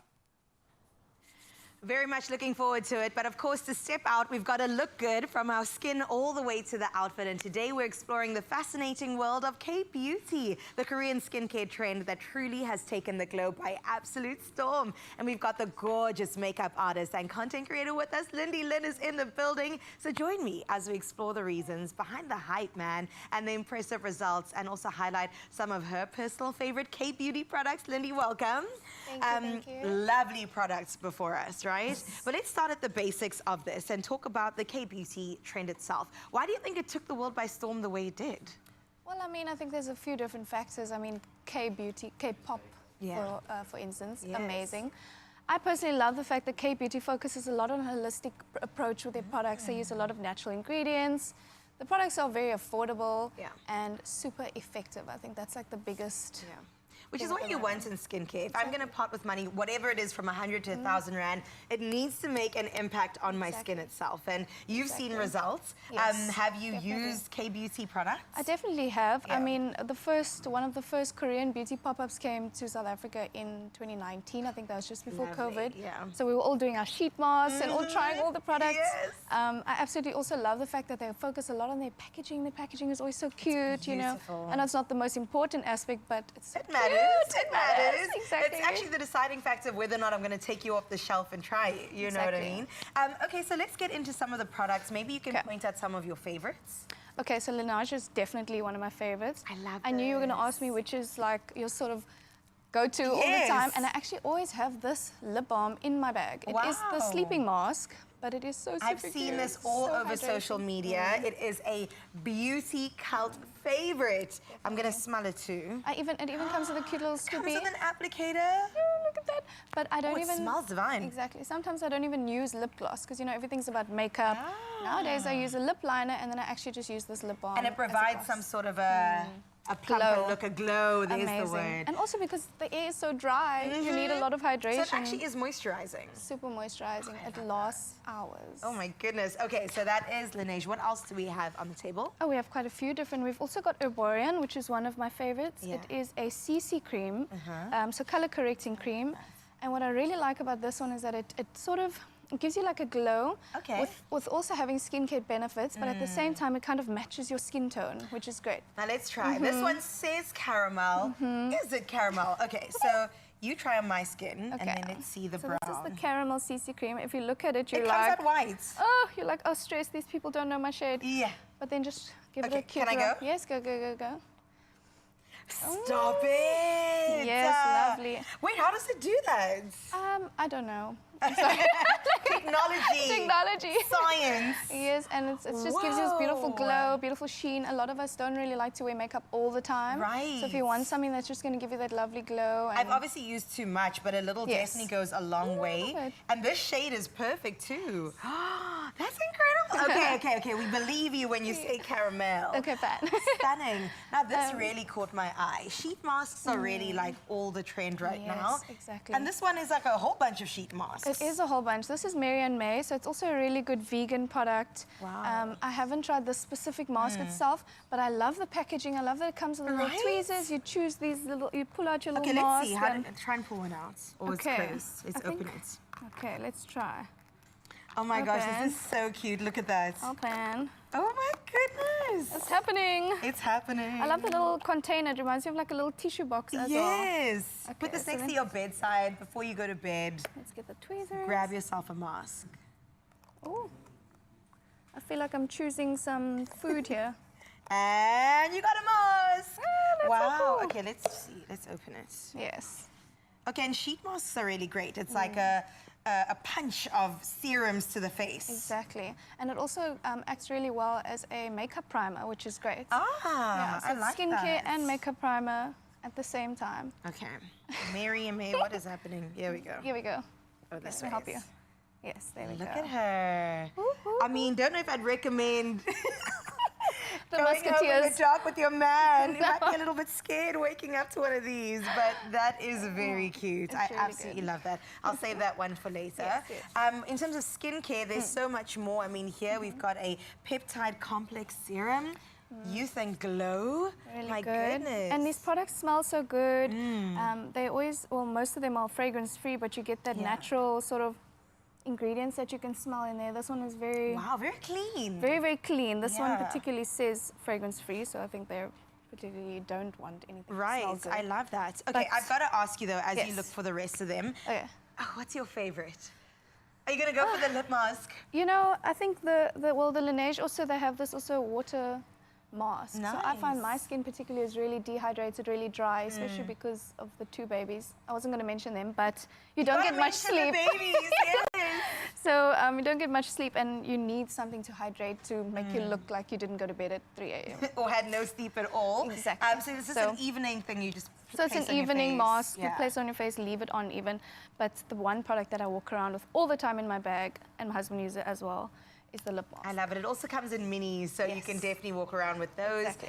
Put it on your lips in the evening. Wake up juicy, plumpy. Lily Lynn, thank you for being here. I'm so impressed by this. What did you call caramel. it? The caramel CC cream. CC cream. Come on, Korean beauties. So good. For you, get ready to discover the secrets to radiant skin. I mean, look at her and the innovative products that are transforming skincare routines around the globe and even here in South Africa. Yes, because you can shop your favorite Korean beauty brands at Woolworths Beauty. It's in-store, online, and on the app. But wait, there is more. Get 3 for 2 on selected W Beauty products until Sunday, the 2nd of March. That's this coming Sunday, 2025.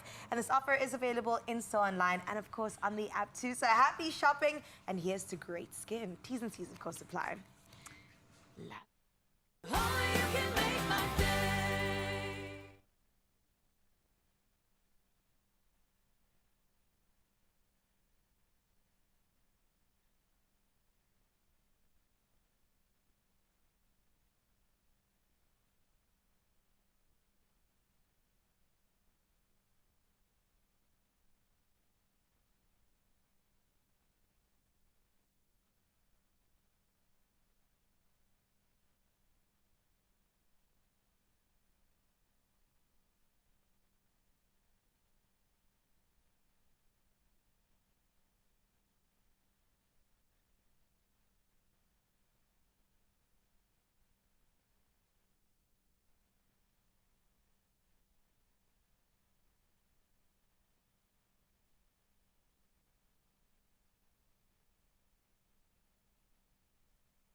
It's my feel-good breakfast show.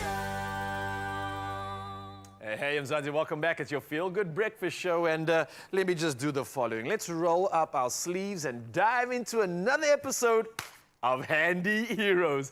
Now, the pros at Buco Blackheath are ready to share their DIY tips and painting hacks to make your next project effortless and fun. And you know who's here for that? Me, and hopefully you too. Let's check it out.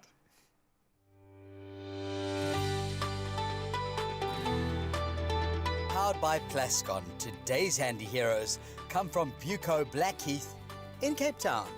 Buco Blackheath is in existence for over 20 years, and we are in a close vicinity of all the factories within the Blackheath area. What makes me proud about Buco Blackheath is we give excellent customer service. We have a wide variety of products and services, as well as our staff who takes well care of our customers. My regular day-to-day customers, we work on a name-to-name basis. Even those first-time customers, I get to know them more better, so I also give them that kind of a clarity that they are safe in my hands. What makes this the best hardware to buy Plascon products? We can offer a wide variety of Plascon paints. We can even tint it for you, and we can even do color mixing. My favorite Plascon product is the Polven, because it's a good washable matte premium. It has a good spread rate, and it has a 10-year warranty.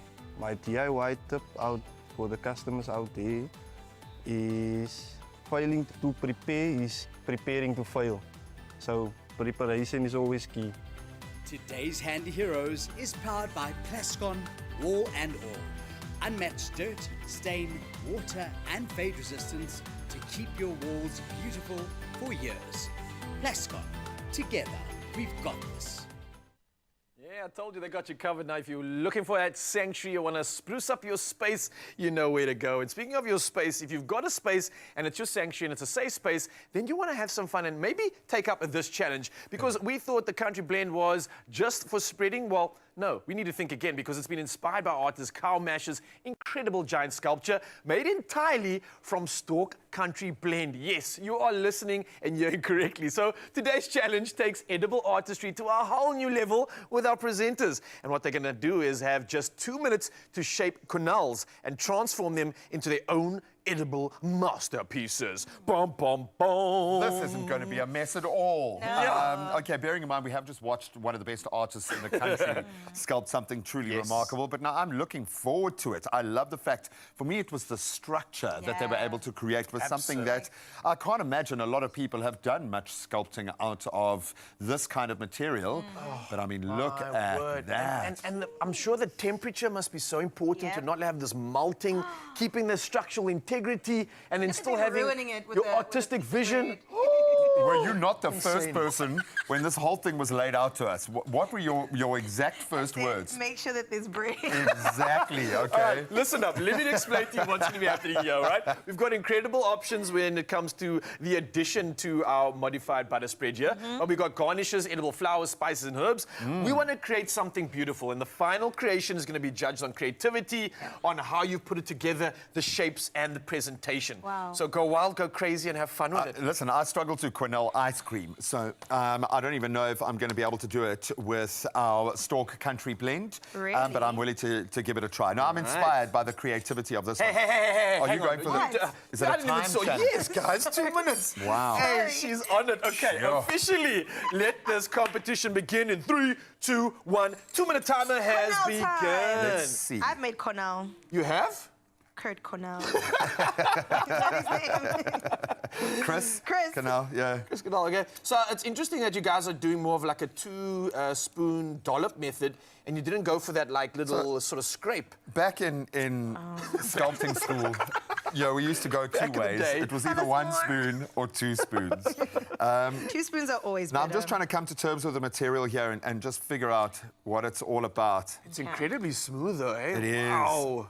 I really... Can I have a piece of bread?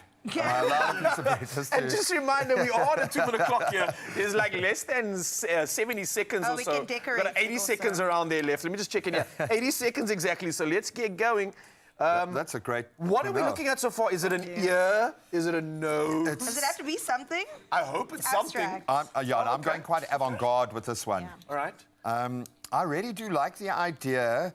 Officially 1 minute, just by the way. Oh, 1 damn it, now minute. how do you move it without ruining the... Yeah. It's looking interesting. But I'm going to do this for the everyman, for the man on the street, Wow, okay? great. No, I really like the idea of presenting your spreads like this so that people can kind of... It's just like a talking point. And I like the fact that we've got some really kind of push the boat out spices. What you don't have is a lot of time, though. So just a reminder, this is not a showcase. This is a competition. It is a You're approaching showcase. 30 seconds. Come on now. Carissa's still trying to create... Are you just... Sorry, love, I'm reaching across you very rudely. Is it a mountain, Carissa? What is it? It's an art piece. The Alps. I did that blind. I just threw it. Oh, G-Man's coming through No, with some I got it. opulence. We've got almost a 10-second call coming through. 9, 8, 7. Do you just steal the flower right out of my hand? 4, 3, No love 2, lost, eh? 1. Pew, pew, pew, pew, That's pew. it. You can't miss. Oh, It that's is lovely. time. All I like right, it. I so like it. let's talk about this. Carissa, what's going on? Oh, we're going What to is start that? with me? Yeah, explain to me your beautiful art Easy. creation. Cornell. That's what it is. And it's a Cornell ×3, and therefore it the symbolism and the messages carry through with the flowers because it's the Holy Trinity of Cornells. Lovely. It's beautiful. And it's even got like the third eye in the Can you middle say there, canal just- 3 times fast? Cornell this, Cornell that. Cornell everything.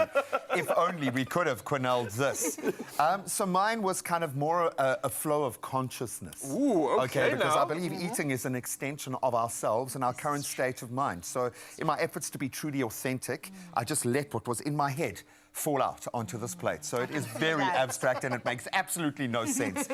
No, I love the fact that we've got some nice citrusy flavors and we've got sumac there, which I find quite citrusy or like, nice. So I thought to balance out the beautiful kind of smooth textures of our country spread, boom. I love it. What do you think? Yeah, this is Beautiful tough. grey, actually. Actually, I don't know, because your stories are both so well made up that... Remember, I mentioned the Holy Trinity. The Holy Trinity. So if I was to go on looks, I'm going to actually say G-Man, because for some reason it's small, it's tiny, but it still packs a lot of impact. Yeah. Chris, I love your story. I love the Trinity. It really does make sense. This is a tough one. Before I make this final verdict, let me just think about this because, we're talking about something incredible here. We're talking about Stork's Country Blend, right? This is something that's combined the richness of butter with the goodness of plant oils, and it's delivering luxury with every spirit. And as you've seen, it's a soft texture. It's spread straight from the fridge, making it convenient for both preparation and serving and showing off canals like this. So sauces, toppings, indulgent spreads, you name it. Stork Country Blends adds a touch of elegance to everyday moments. So the hardest job of the lot, who is going to be the winner? Iceberg, dead ahead. I still don't know for sure, but you know what? Made a great movie. I think let's leave this up to the viewers. It is that close. You both brought something spectacular to this. It is a spectacle, but I think it's your turn, Mzansi. You can get involved in this one. You can maybe vote for who our winner is and also vote for your favorite Stork Country Blend creation. That is between Graham and Carissa. And let us know why you think that they are a winner. And come through with a comment on the competition post using the hashtag #AWorldOfLuxury. And that'll give you a chance to win a Stork camper with 6,000 Rand, including a Le Creuset product. And that's a competition which is closing on the 2nd of March this year, 2025. T's and C's apply, and you can find it at expressoshow.com for all the details. Beautiful. Enjoy. Is there bread? Is there bread in that prize? Please, can we have some sourdough? I know sooner or later it will come. The day that I know I'm in love. Only you can make my day.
It's my feel-good breakfast show. Welcome back. Happy Pride. We're almost there, a day away. We're going to be celebrating. And to do that, we want to make sure that you get yourself some money, Mzansi. You don't want to miss out on this one. Play Powerball and Powerball Plus for 49 million rand in total estimated jackpots this Friday. Now, don't get left behind, okay? Play Powerball for an estimated 24 million. And then there's Powerball Plus for an estimated, listen to this, Raul, 25 million rand today. Ooh, there's a lot of millions. So you definitely want to do the following. Buy your tickets now and get it in store, the nationallottery.co.za website, the mobile app, cell phone banking, or simply dial *120 *7529# and follow the USSDs. It's that simple. Perfect. Now, these details are on our Expresso social pages. You can check out the entire show's worth of content on there and then get yourself in the running to Panda Pusha Play, Powerball and Powerball Plus. 49 million rand is up for stakes. That's the total estimated jackpots today. And you could be a winner. You could be a winner indeed, and you could be feeling like a winner right now if you don't go anywhere and just stay plugged in to your Feel Good Breakfast show. Why? Because Chad Simon is taking the stage right now to perform the latest release called Midnight. Let's go. Hey guys, Chad Simon here. This is my latest single off the EP called 4 Part 1. The song is called Midnight. Enjoy.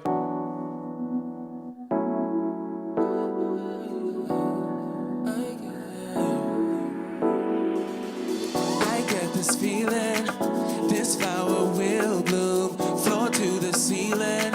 My space is for you, so now come closer, like night to the moon.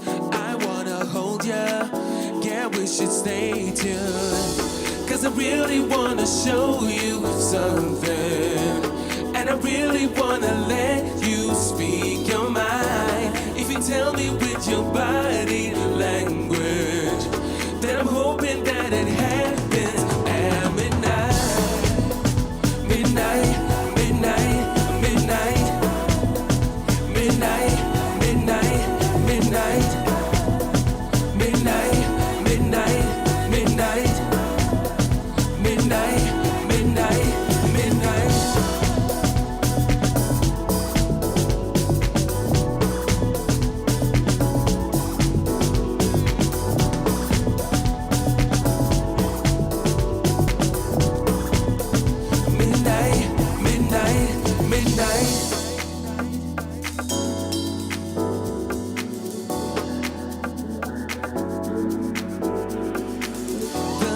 So loud, you speak with your eyes. You wanna go now? I say there's still time. They play some burner, they play some Keenan, hot like a sauna. That's what we feelin'. Cause I really wanna show you something, and I really wanna let you speak your mind. If you tell me with your body language, then I'm hoping that it happens at midnight. Midnight, midnight, midnight. Midnight, midnight, midnight. Midnight, midnight, midnight. Midnight, midnight, midnight.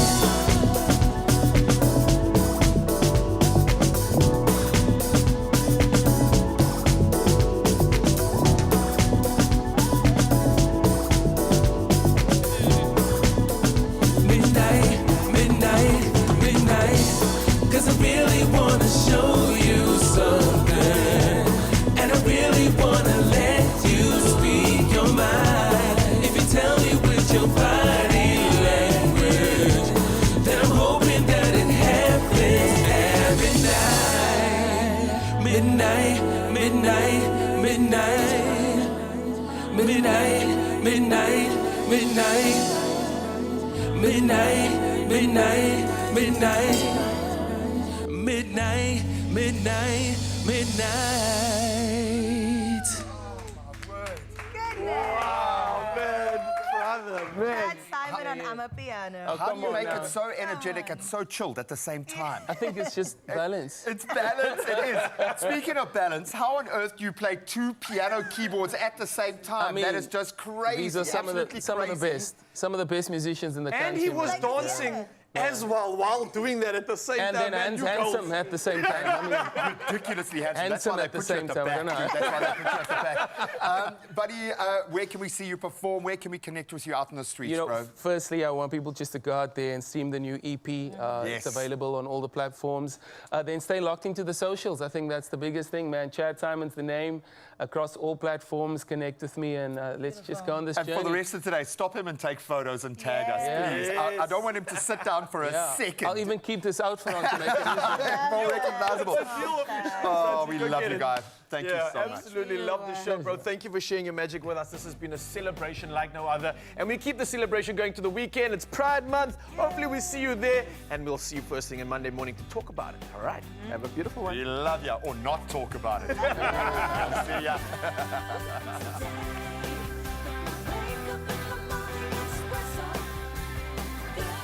Another feel-good production.